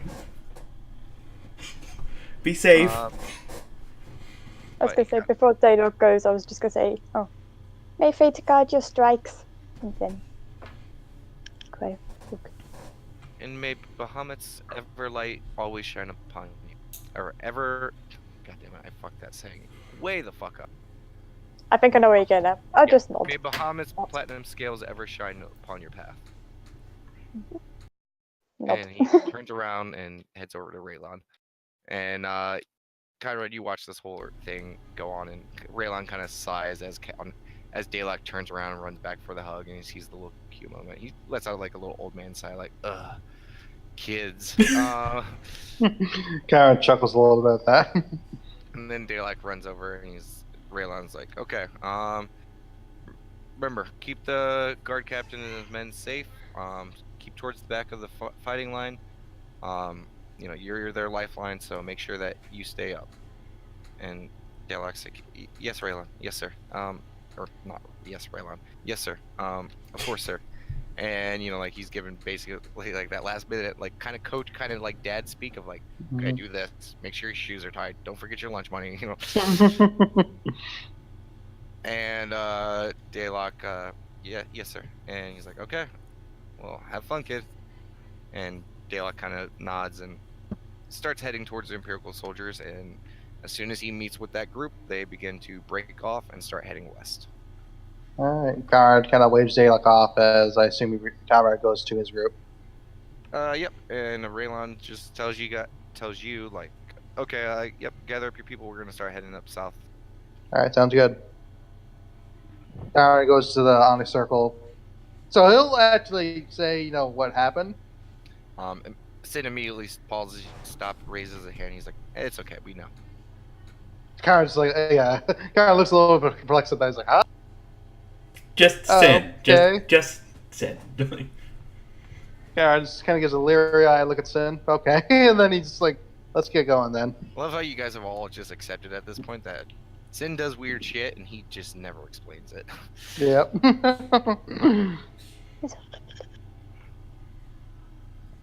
Actually, I assume, are we, I just kind of want to say something as we're kind of walking over to Sin. Or, as we're walking, Connor just kind of wants to, kind of in passing, to say to Sin, "We'll see you listen on." Sorry, what was that? Connor just, very, passing as they're walking along. You said it too quick, Okay, so I couldn't hear you. What else are you listening in on? Oh, everything. And he just continues to walk forward. Connor looks red at that. Continues. Okay. You guys make your way towards Raylon, and he's kind of gathering up the rest of the guards and stuff like that from your 2 groups. And he's like, looks towards you guys, just looks towards Demerel, looks towards the guards. And he looks at Rivel and he's like, your men ready to move out? And he nods towards Raylon. He's like, okay, let's start heading out. And he begins to start walking south. Okay. As we go, and I just want to poke Nat on the shoulders, like, do you still have my cloak? Oh, yeah. Sin cleaned it. Thanks. Nat's kind of having, like, adorable overload right now. Like... Say, do you mind if I have it back? Oh, she was handing it to you. I meant to say that. Good. She does hand it. That's good. She'll quickly get it all back on and gets back to normal comfort hide mode. Okay. Does anyone want to do anything on the walk down there? You guys have quite a few hours of on foot travel to make it to your guys' point.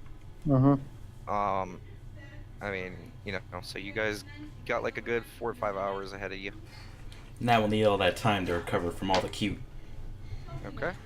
Out of curiosity, my new feat, it won't work for this large of people, right? Remind me again? Let me read it. So, expert tracker, you get a 5+5 bonus to perception checks and tracks. Add 5 to the perception DC for other creatures to find your tracks. You can extend this benefit to up to 10 allies traveling with you. There you go. Alright. There are definitely more than 10 people.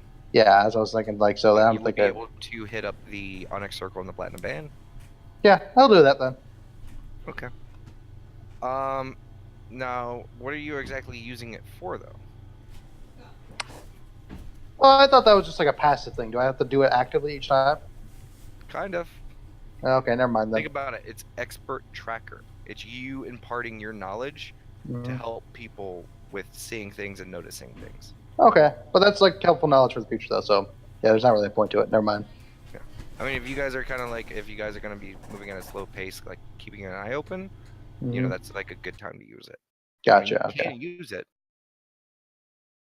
Yeah, I'm good. Okay. But you guys continue along. Raylon does keep his head kind of on a swivel, mostly towards the west, as you guys are making your way down south. Actually, one thing. Aaron just mentioned this in passing, what he saw the other night. To Raylon. Well, I mean, there are tons of winged creatures in this area, so it could be any number of things. I mean, Yeah, you didn't get too close, so I wouldn't worry about it. Okay. Intelligence check, Conrad? Sure.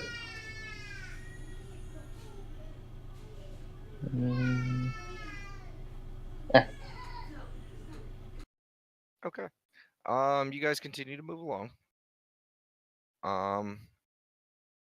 And you guys don't want to do anything until you guys reach your point? Nope. Okay. No. You guys, it's a 5-hour trek, but eventually you guys make your way. There's one point where you guys actually do have to cross the road, and Raylon, halts the group, and he actually sends I just completely blanked on the man's name.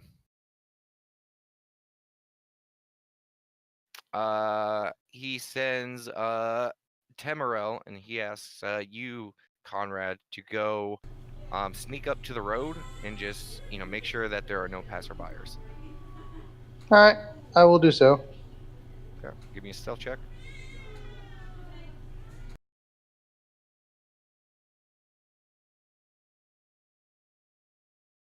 No worries. Okay. You and Temerel kind of like get low and kind of sneak up to the kind of tree line where the road is. You guys kind of poke your head out. Go ahead and give me a perception check. That's a low stealth roll, by the way. Jesus. Okay. You do not see anything. And Tamaro kind of looks around, kind of looks over at you, and kind of like gives a nod, and kind of, like kind of Homer Simpson's back into the bush.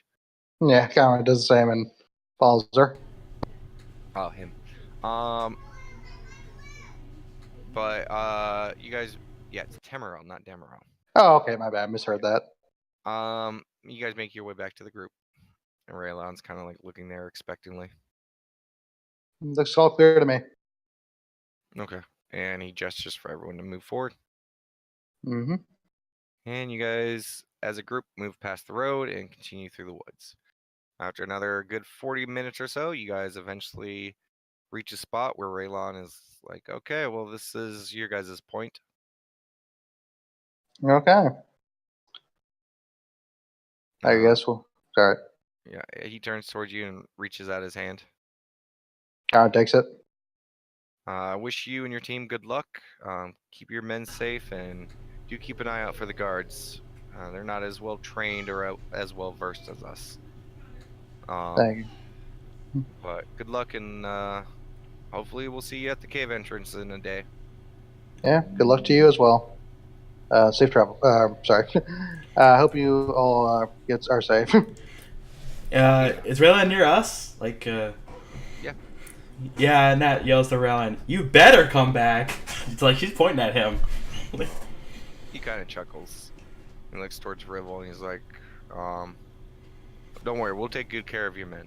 And, Rivel kind of nods. And the two groups split off.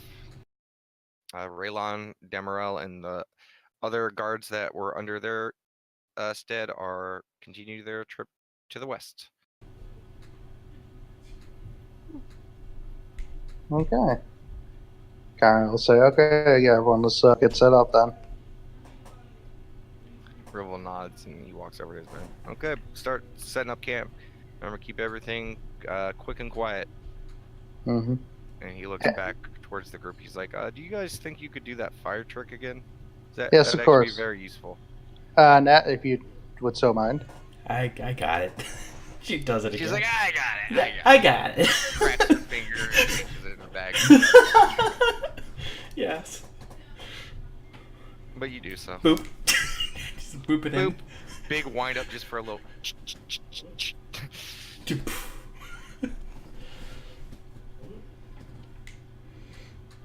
But you guys have the evening to yourself. Go ahead and mark off half your water skin, a ration, and we're gonna go ahead and take a 10-minute break. Yay. The joys of D&D walking. Yeah.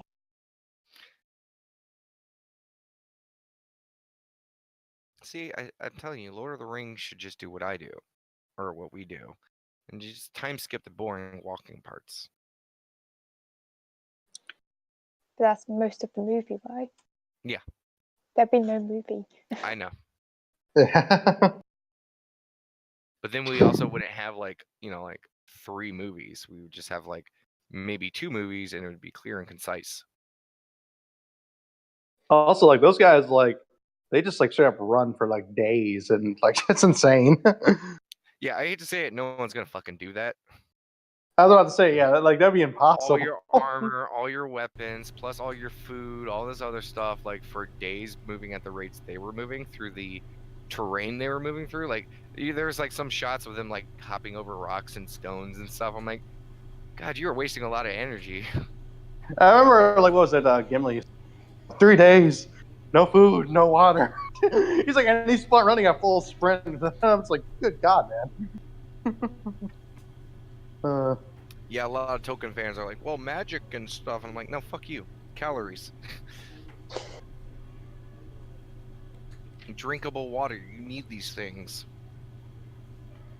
And do you know how I know you need these things? Because there are details in the book about how the armies would struggle because they didn't have food and water.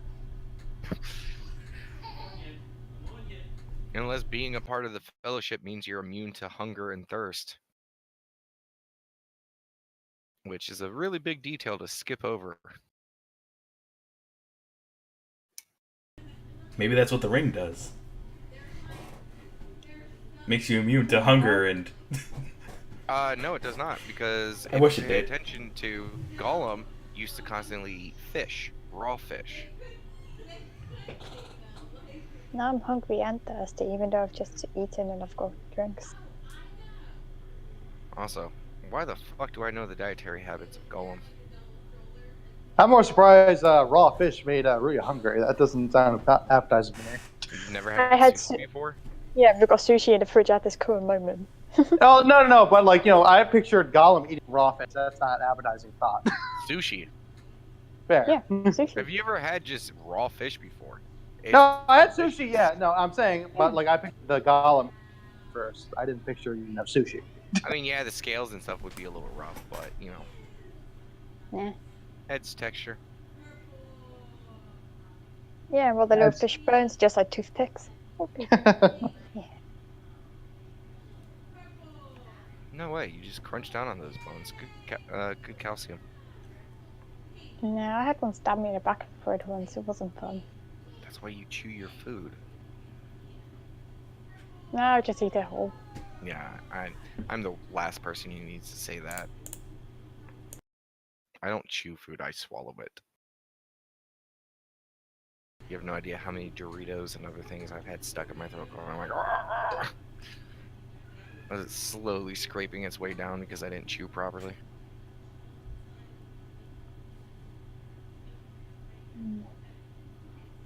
Right, I'm gonna grab another coffee. Coffee. But you guys are all super excited to get into this mission.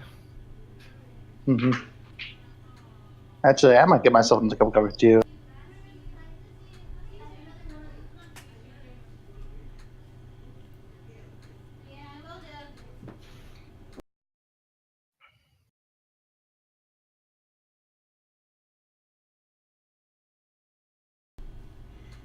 Out of all the people to be pecked by, Daylock, I never saw it coming. No, I did not. That kind of took me off guard too, actually.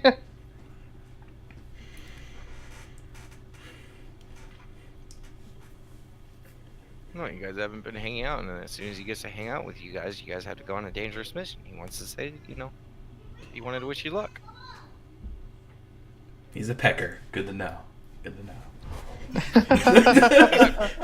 He's a pecker. Usually that's an insult. Yeah, it generally is. Peckerhead. No. No, I didn't want to insult him. It's okay. He's probably too naive to figure out that you would be insulting him anyways. I was about to say, I don't think you would pick that up.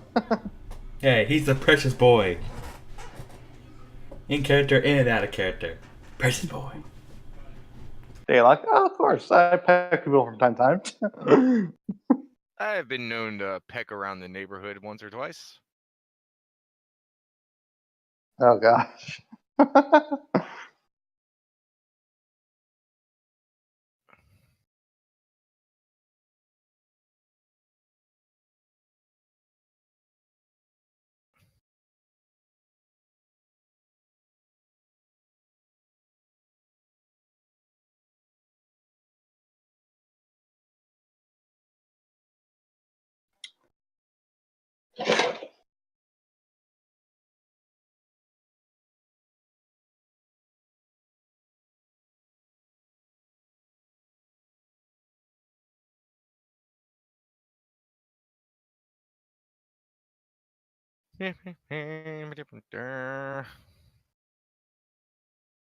Man, I hate breaks because usually I'm always here.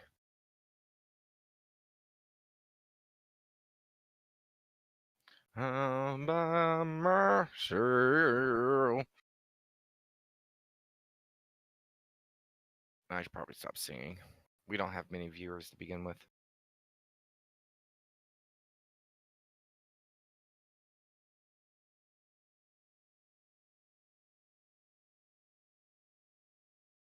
Just tell them to shut the hell up. Trying to, you're trying to save the world here. Just run in there and be like, "Do you know how serious this is? This is real life."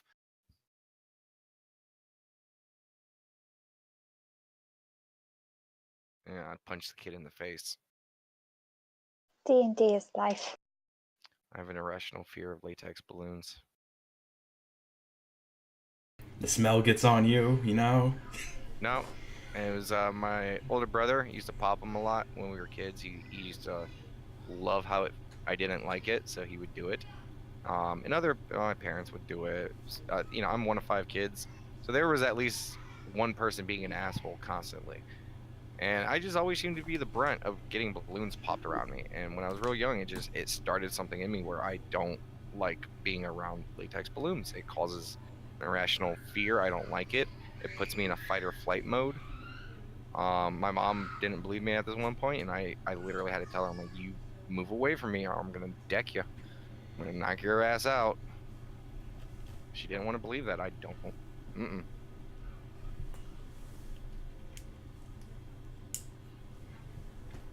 Hate popping balloons.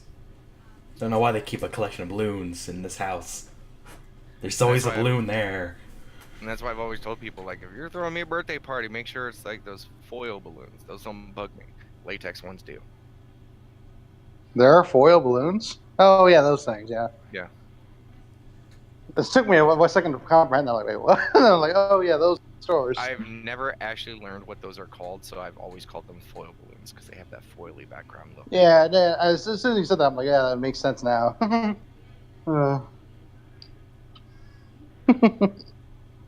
My coffee is ready, by the way. Okay, are we waiting on anyone? I got mine. And that moose. So yes. Conrad? I'm good. Okay, we will continue then. Okay, you guys, again, you guys sit down for dinner and stuff like that. And Rivel asked you, Conrad, your guys' groups are a little bit more together now since you guys are kind of centralized around a single fire. Mm-hmm. But Rivel leans towards you, Conrad, when you guys are having dinner. He's like, so what I was thinking of is one member of the Onyx Circle with one guard for watch. That sounds good to me. He nods. He said, okay, I will let my people know and we will get our people ready for it. Okay. I'll be taking the first watch, just to let you know. Okay. And then Kara will tell the rest of the group that as well. Well, his group, Dawn Circle. I'll take the second one. If I hear it. Yeah, you hear it. Yeah, I'll take the second one. Okay, I'll take the third one then. Okay. Okay. But you guys finish your dinner, and a lot of the guards begin to go to sleep. Damasarius rolls into his bedroll and says good night, and he immediately starts snoring.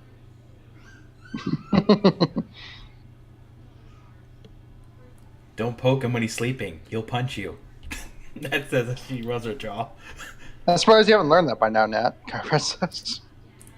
Yeah, Rivel kind of just stares at him as he sees Damasarius just put his head down and just immediately fall asleep. He's like, I've never seen a man fall asleep that quickly before. Damasarius is quite the man. Kara will chuckle. He kind of nods, and you guys hear Tamarel kind of like behind him. Yes, he is. That was an out of character chuckle. Sorry. Anyway. But it is about time for the first watch as the rest of you guys pass the fuck out. Unless you guys want to do anything. Meditating as always. I want to sleep. Okay. Kara's probably going to be maintaining his gear up to that point. Okay. Well, it is time for the first watch. So, Conrad. And you have Clayton on your watch, Conrad. Okay. And then he kind of sits at the fire and just kind of looks around. Okay. Conrad's to do his perception check. Yeah. It is a quiet shift. No noise, no sound. Just occasional bird, animal, things like that. Okay. But your watch passes unabated and uneventful. All right.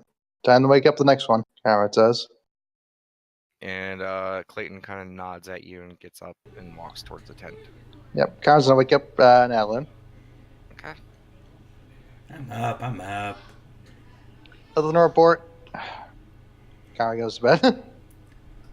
Good to know. Yeah, she gets up and out of the tent. Okay. And you see approaching the fire, still putting her kind of armor together. You see Cassandra. That says hello before, heading to her usual post. Hello. And she sits down and starts like tying up her hair and stuff like that. The two redheads are on watch. There. I'm gonna roll my perception. Okay. Okay. It is uneventful and unabated. Okay. Did you plan on talking at all with Cassandra? Nope. Okay. Okay. Eventually it gets time for the third watch to begin. Okay. Then I go and wake up Ruya. Okay. And Cassandra gets up and goes wake up someone as well. I don't poke her this time. No, nothing eventful. That's good. That's good. Have a good nap. And she'll walk out. Will do, thanks. She does. And arriving to the camp, currently brushing his hair, is Tamara. Trying to remember. I He's forget the which half one. elf gentleman. Half elf. She just like nods to him and like start looking around and whatnot. So they have perception thing. He's like, "Oh, good evening. Do you have your mask on?" Now I've got my mask on and everything. Okay. Yeah, it's like good evening. You know, it's really creepy to see that mask in the middle of the night. Trust me, it's for the best. Are you sure, honey? Because I just washed off my nighttime face mask, and because I knew that would freak you out if you saw it.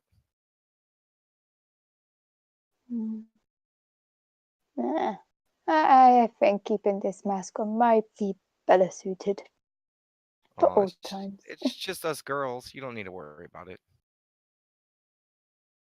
So. And just to be clear, Tamaril is a guy. Yeah. Okay. Don't want there to be any confusion, okay? She's like, if you say so, and she'll just like slowly like take it off just to see his reaction as she starts to take it off. There's not like a huge noticeable change. He's just kind of sitting there, kind of brushing his hair. And after a few moments, he kind of looks over. He's like, "Oh God, you stupid elves! Oh, if I could have that complexion." He's just gonna cut her head to one side and like, huh? You know, elven people always tend to have the best skin and hair. You know, I'm only half-blood, so, you know, I may be fair, but I know I can't really compete with some of the high-born elves. At least people girl, don't scream at you. I mean, you know, depending on what I'm doing. And he kind of winks at you. He's like, "So, girl, are you gonna tell me about that?" And he kind of looks over towards Damasaries sleeping on his bedroll. What do you want to know? Oh, just give me all the details. She's like looking quite confused. I was gonna say, can I do an insight check to figure out that he wants to know sexual stuff? She's like, just insight. how am I? Yeah.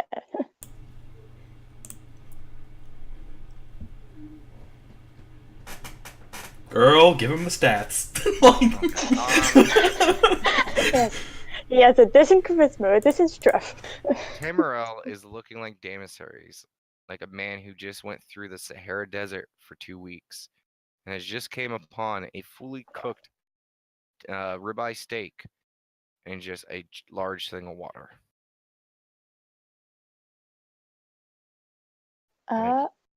He is pretty close to from drooling. Like he is, yeah. He wants some of that emissary. I don't know if it's nat type level stuff, but I think it might be pretty close. Yeah. Oh no, there's no love behind this. This is all lust. Like the Yeah. lust He version. just wants a pick on me. Good, they mistake. He's like, oh, he's a nice, strong person. Oh, I could tell that girl. As you kind of like You- looks over at him. He They're kinda looking licks his awkward, lips a little bit. Yeah. Just like looking awkward, like not quite sure exactly what she should say. So is he single? Like, what's the deets? Yes, my D&D characters just said, "What's the deets?"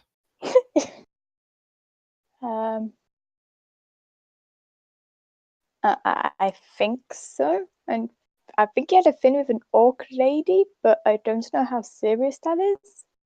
So Ooh, an orc lady. So that means he likes to get rough. you're just not alone, and she's obviously not alone, not quite understanding what's going on. Okay. Yeah. The conversation slowly peters out with him just kind of Yeah. staring at the emissaries.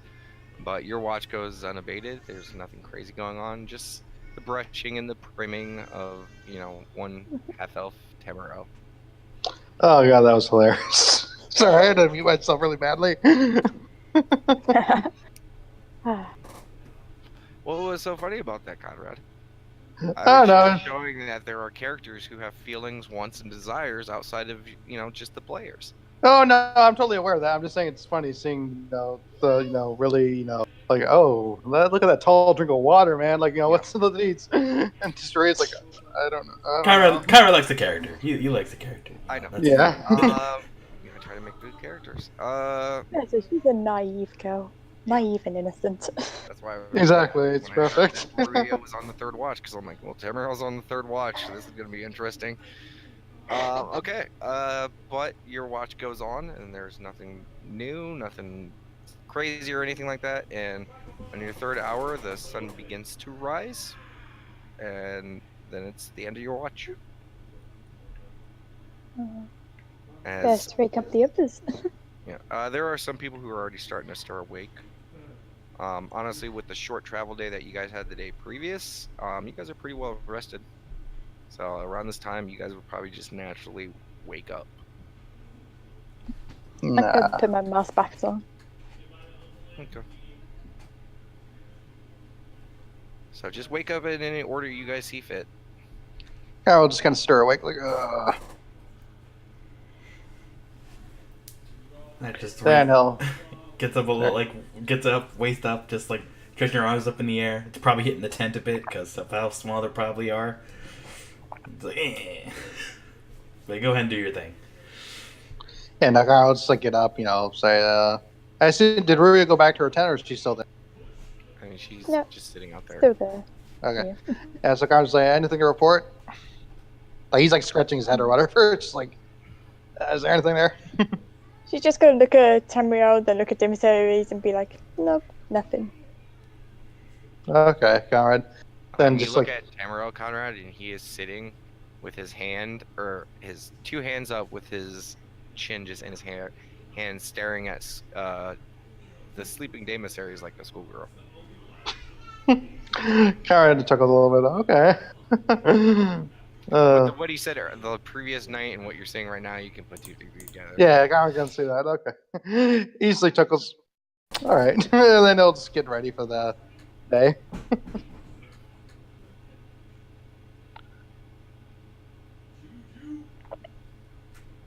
Hope you guys. Actually, no. I want to say this one thing. Backtrack a little bit.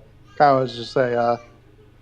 Hope you guys just did. Hope you guys kept watch instead of just talking all day.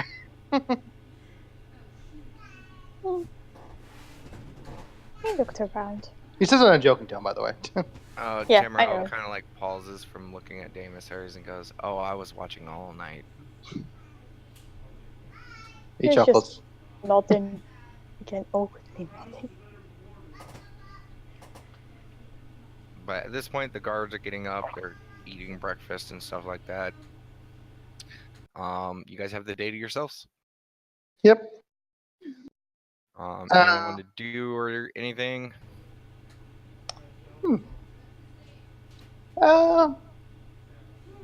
Now, would it be possible to just kind of like, kind of just like, for the sake of brevity, just kind of ask of each character about their kind of like how they're doing, that kind of thing?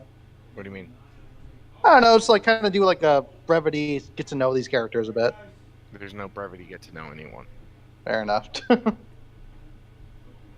Never mind. I mean, do you want to get to know these people? Yeah. And get to know the people. Get to it.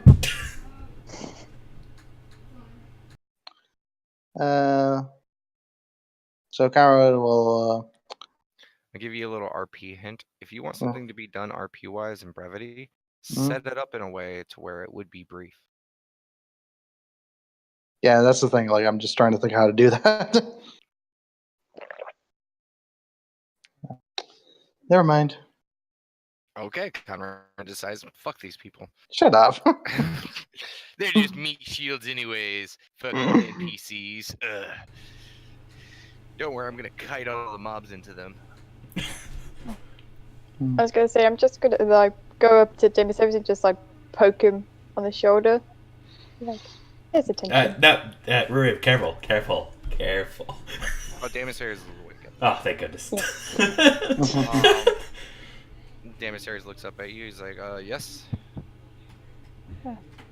I think we got someone that's interested in you. I should just like look over to Tamriel and then look at Demiseries, then look over and be like, and do like a big smile.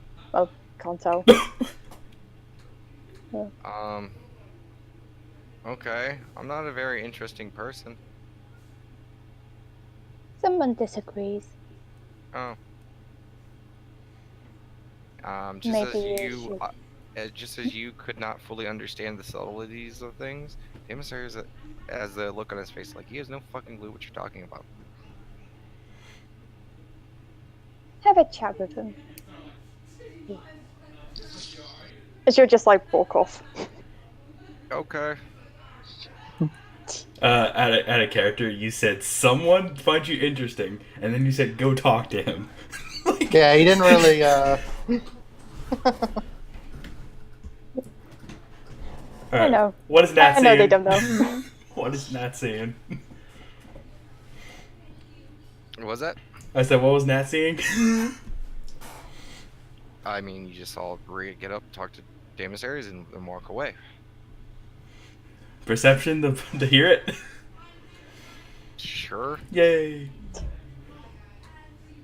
Ah, darn.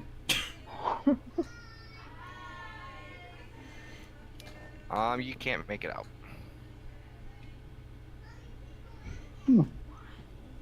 Yeah, and that's just getting ready for the day. Okay. Well, we're already ready for the day at this point, so. I'm not super ready for the day. Okay. Around like afternoonish time, Sin actually gets up and heads over to you, Conrad, and he's like, we should have a quick Onyx Circle meeting." Okay, sure. Conrad will just kind of gather everyone together. What's up, Conrad? Actually, Sin wanted this meeting. What's up? Yeah, I know. Don't look into it. So given the time that we are making our attack tomorrow, did anyone want to look at and he does like a wink, wink, nudge, nudge. Conrad would hold up the coin. No. And he does like a poke, nudge. I do. Conrad, like, yeah. That raises her hand. I mean, are you sure that's best? I mean, we only got one go at this. Yeah, I was gonna say, it's like, I might need it if anyone gets seriously injured. Oh, like, is he referring to... He's talking about the ring, or the dice. Yeah. Okay, I figured the dice.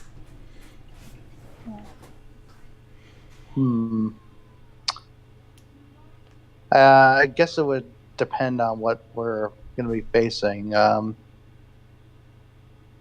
Truthfully, I would think that if we...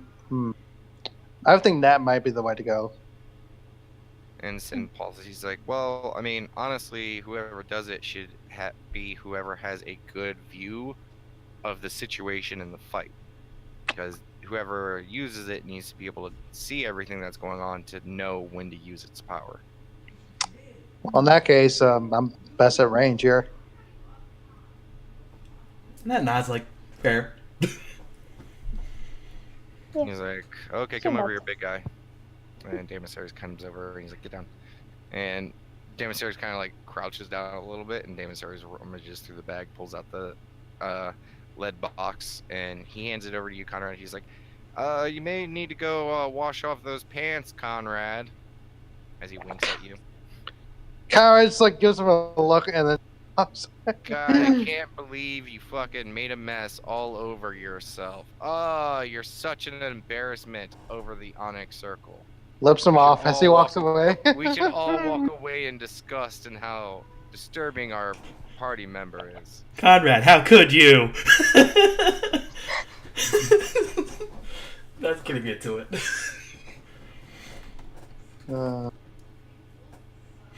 They got a perception check on other people's reactions to all that. Hold on 1 second.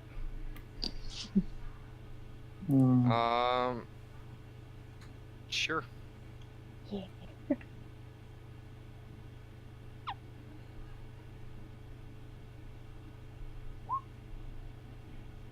Okay. I mean, they're aware as soon as Sin started yelling, but you're pretty sure that they don't really know what the fuck's going on or the context of it. They're just all kind Okay. of like raised eyebrow, just kind of looking like, what the fuck's going on over there?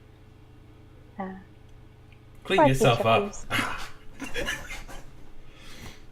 And Sin turns and makes his way back towards the rest of the guards. I suppose, Conrad, you go into the woods? Yeah, I said so. You go there, and again, you experience the insanity that is the icosahedron. Mm-hmm. Yeah, because you have experienced it before. Yeah, I do. So you see it, and as soon as you get towards the edge, that edge point, Mm-hmm. you peer off, and at first when you saw that, the entity on the other side, this time you just see a clutter of stuff there. And you're trying to see what it all is. Some of the things you don't recognize. It looks like there are a few cylindrical objects, a few squarish objects, a few objects of very odd design. You could not even hope to fathom their purpose. And as soon as you're trying to take note of everything that you see, you get yanked back. And you find yourself back in reality. Okay. Okay. Conrad would just look at Daemosaurus like, I think I'm good. Oh, well, you're literally by yourself in the woods. Oh, okay. I thought you. Okay, never mind. Yeah. Anyway, so what would I roll for that, or are you gonna take care of that? I'm going to roll it. Just go ahead and make note of these two numbers. Yep. 1 second.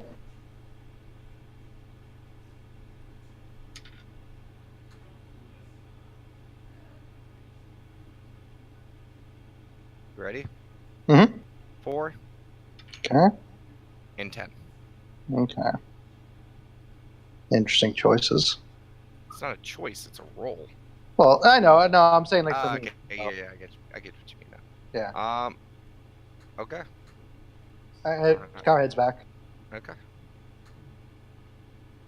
And Sin holds out his hand as you approach. Yep. Conrad nods. He takes it and then shoves it in Daemosaurus' bag again. Okay. And Anything else you guys would like to take care of on the day? How are these conditions in this new area? Down here, I'm happy you asked. First, as soon as you guys hit the woods of the wooded area to the south, within the first hour of traversing through the woods, the snow and the cold climate slowly and gradually disappears. when you guys started crossing the road towards that heads towards Mistvale, it actually became like 70, 80 degrees. And where you guys are at right now, like it's probably around like midday right now. It's probably around like 85-ish. A So little humid. we're kind of overdressed. I mean, it just takes for most of you guys just like dropping a cloak. Yeah, now we'll do that. Now, put the cloak in her bag and. Yep. I'll carry mine over my shoulder. And the foliage where you guys are at is starting to change from standard evergreen forest and kind of normal like forested area stuff to a little bit more like canopy trees and stuff like that. Not quite full jungle, but you guys are starting to get towards the border. Okay. And just so I can get a layout of the camp, like, are we just like kind of all in one big circle? Kind of. I was gonna say, do we have, say, a battle plan for when we go into this place? Are you Apart just from asking heads. in the circle? Yeah. Yeah, just in general asking. Rivel speaks up. He's like, that's actually a valid point. You know, we were told to follow the Onyx Circle's lead, but I mean, to be fair, we've never actually seen, well, for most of us, we've never seen you in combat. Well, I'm best at range. Kind of just holds up his bow. Well, I am Damn it. aware of your strengths and weaknesses. I do not know if you guys have a certain battle formation or plans that you guys normally use. Oh, okay. Well, typically, Damosari is kind of just him. He'll be taking up the front, and then like I'll be up in the back, and you know, kind of just like it looks to the Damon others. just raises his hand. Yes. Do you want me to handle this part? Go ahead. Yeah. And Damon Sayers looks towards Rivel. He was like, okay, we actually have a very simple yet uniquely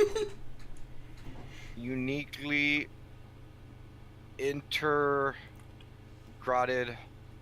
Integrated. integrated plan of both offensive and defensive capabilities. I charge in there and I start hitting things. Okay?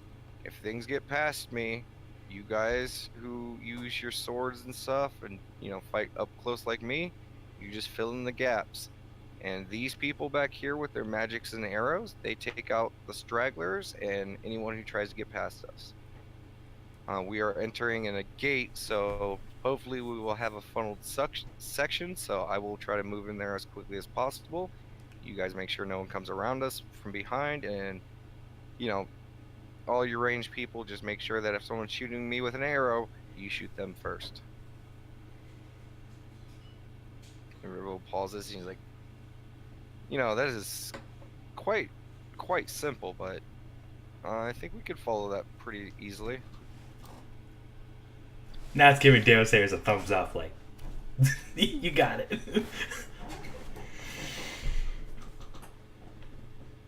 I'm so proud of him. Skin scratches his chin. He's like, holy shit, that is our battle plan every single time we get into a fight. Mm-hmm. Kind of just is, yeah. And Rebel's like, okay, well, I will be sure to let my men know, and we will, adhere according to how your party shifts.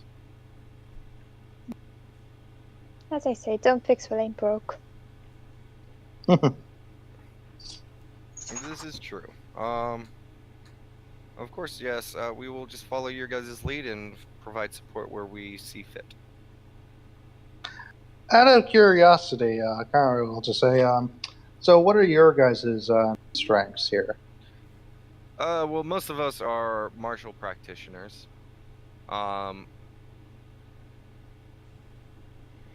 Cassandra, Temerel, I mean, really all of us were mostly up-close fighters. Okay. Clayton is kind of a bit of a support. He only has like really, I mean, he fights melee, but he also has a slight magical prowess. He's basically able to summon falcons and other birds of prey to distract and disorient his foes while we rushed in for the attack. But mostly we're all frontline fighters, Okay, that's good to know. which seems to work out considering how heavily ranged your group seems to be. Also, just to make sure this is clear, Aurelia is also pretty much designated healer. So if any of you get in trouble, make sure to call out for her. Of course. I'm- But our job is mostly to make sure that your group makes it to the hold. So do not feel required to deviate from the plan for our safety. All of Elois and Lateste and Celestia are banking on this mission going well. So I know it may sound harsh, but we all volunteered for this under Welton's behest, and we all knew the dangers before signing up. Harold's not understood. Or just like put her hand like forward. It's like, no. As much as I am the safe healer, I'm much more mainly fighting stuff. So if you think that if you want to rush to my aid, but you're already in trouble, look after yourself first and may fate like guide your strikes. Yeah, I can take care of myself. He nods. It's like, okay, well, then I guess Daemis is the spear, we will be your shield, and the rest of you support us from the rear. Kara nods.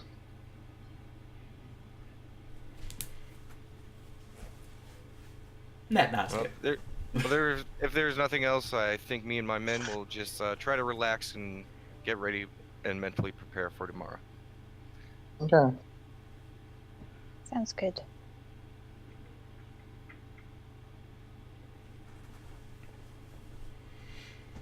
Okay. What were you gonna say, Nat? Nat's gonna practice with her great sword during her free time. Okay. Not so much practice as playing at this point. Yeah, it works. Yeah. Okay. Okay. Anyone else want to do anything for this day? I'm gonna say some like prayers about, fate and stuff just over her mace. Okay. The Raven Queen, of course. Yeah. Give me a religion roll. Yeah.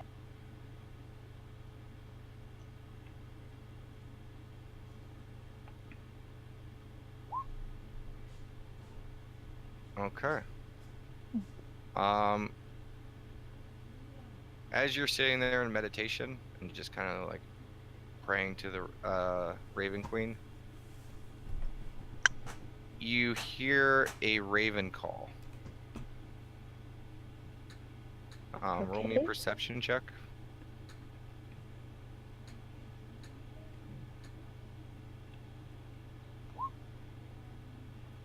Okay. It is north. It's like right outside where your guys' camp threshold is, in the northwest direction, and it calls 3 times. She just like look towards it and nods knowingly. And it flies off towards the northwest. Okay.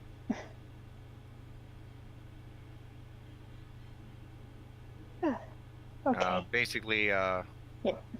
you guys are here. See where I'm? Mhm. I wrote, Yeah. like, in that square. Mm-hmm. It's basically that direction. That's kind of where Daylock's team is, right? I mean, Oh. Yeah, and she just like, there's lots of things in that direction. yeah. I mean, technically, with That's that direction, it could be Lateste as well. No, I'm getting bad vibes in my head. Yeah, I should just like Why would continue you like get bad pray. vibes in your head. It's just a raven calling. Yeah, exactly. But no, yeah, she'll just like continue praying and hoping that everyone's gonna make it out okay. Okay. Yeah. Anyone else? I don't just play with the great sword. I play with other weapons. Okay. Some of them are kind of clunky. You're not used to. You mostly struggle with the hammers. Yeah, I do. I definitely do try a weapon similar to Deimos Ares' hammer at least once. Technically, you cannot. Oh, like it's like super. Not. You would be able to go a mole, but your weapon transformation properties does not allow you to transform your weapon into his type. Ooh, special kind, huh? It is. I got you. Maul it is. It is a specialized weapon. It is not a military weapon. Or it is a superior weapon, not a military one.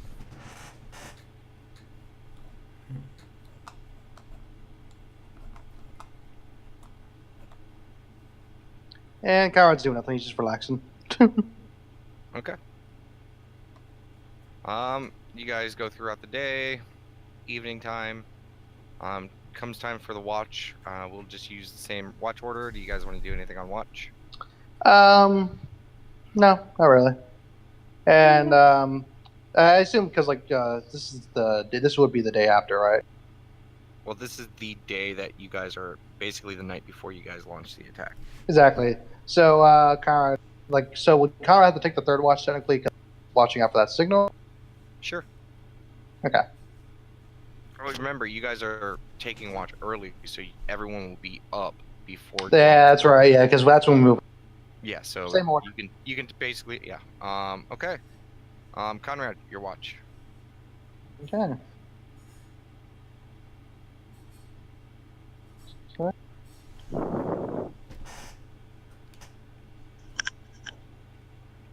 Yeah. You hear and see nothing. Okay. And that's another long, boring watch as Clayton just kind of sits there really quiet. And you were gonna say something? No, I was just wake up the next watch. Okay. Next watch. You guys get woken up, get told there's nothing. Go ahead and give me a perception check. Net 20. Okay. You hear nor see anything. Yep. Nothing really going on. Do you want to do anything on your watch? Nope. Okay. Next watch. Okay. Nothing. Okay. And eventually, you know that it's time to wake everyone up. It's still Okay, dark shadow. out. Still, the sun has not started to rise yet, but early Yeah. morning rise. Oh, Okay. good. So everyone is up. Go ahead and mark off. Again, the water rations. You guys should be pretty much out of water at this point. Yeah, I was gonna say I'm already out. Conrad has some water still. Okay. If Ruya asks, he'll share it with her. Between the guards and you guys have enough water to make sure that you guys have water. All right, cool. Yeah. Brought extra water skins because he doesn't trust water in the jungle.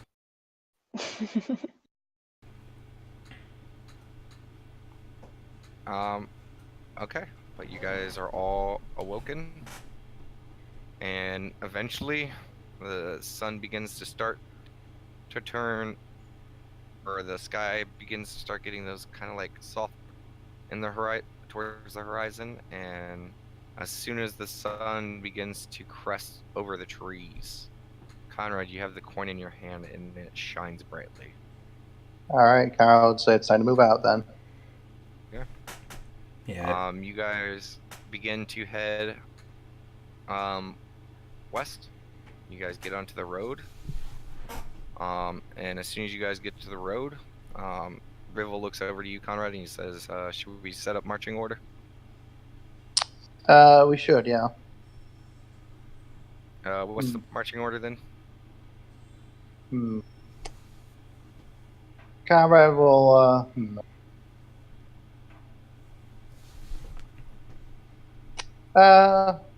big guy, do you want to take up the lead? He's like, probably me up front, them closely behind, and then you four in the rear.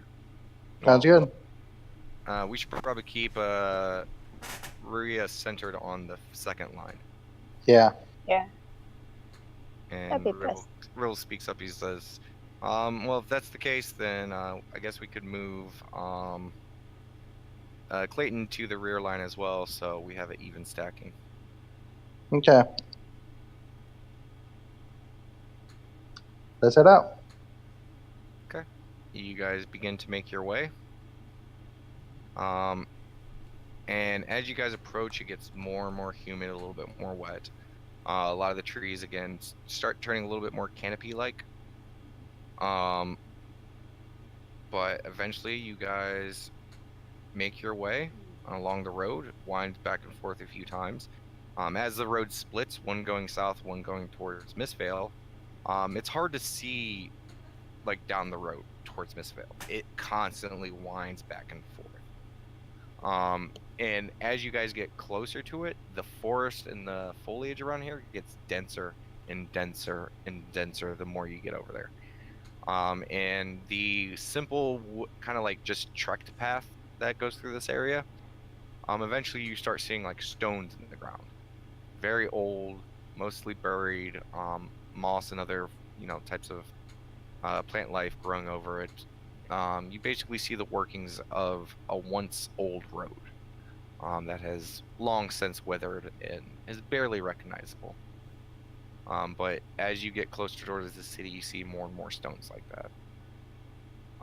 And then eventually, you guys reach the point where Rivel says that, calls out and says that the city entrance should be just around the next bend.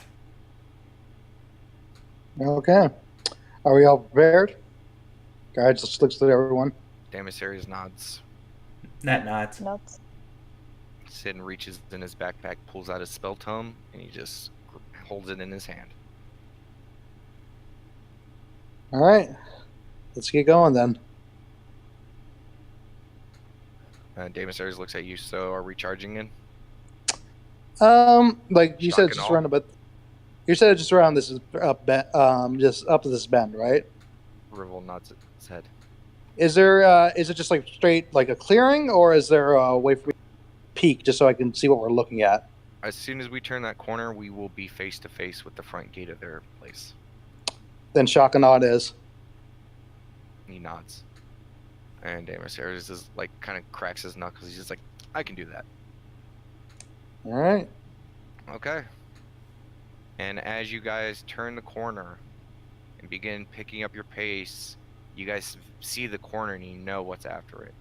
As you guys begin to start walking towards it. And then Damasaries' pace picks up a little bit more.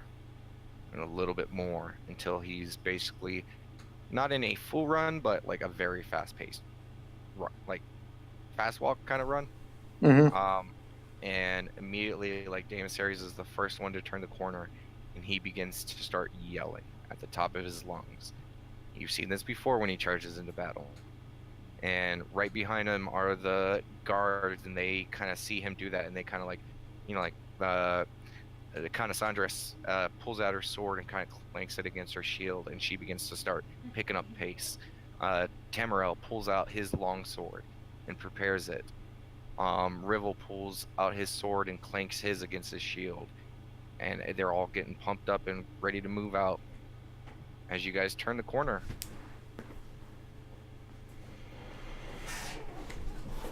Hold on a second. Mm-hmm. You guys turn the corner and start charging. And there you see, as you guys turn the corner, a stone wall. Very old looking. Completely covered in vines, foliage, and things like that. It almost seems like these walls are grown into the woods and vice versa. Like there's not a very clear distinction between the plant life and the wall.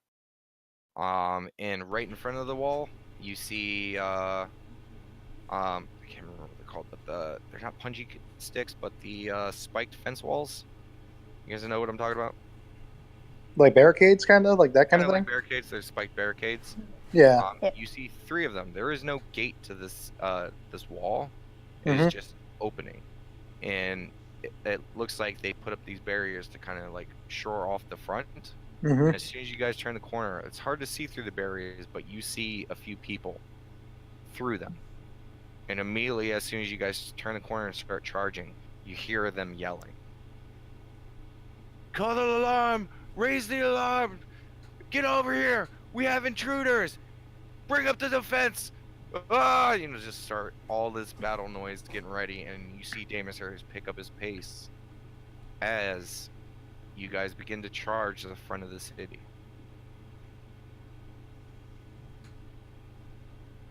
And that's where we're gonna end tonight's session. Yeah. Mm. Oh, good. So we die next week. Yay. Prepare for your butts. There's gonna be a lot of fighting. Fair enough. I'm stopping the stream now. It just went a little bit too long today on RP. Not that I'm complaining. You know, yeah. Does the stream end actually? Yeah. Yeah, I'm ending it now.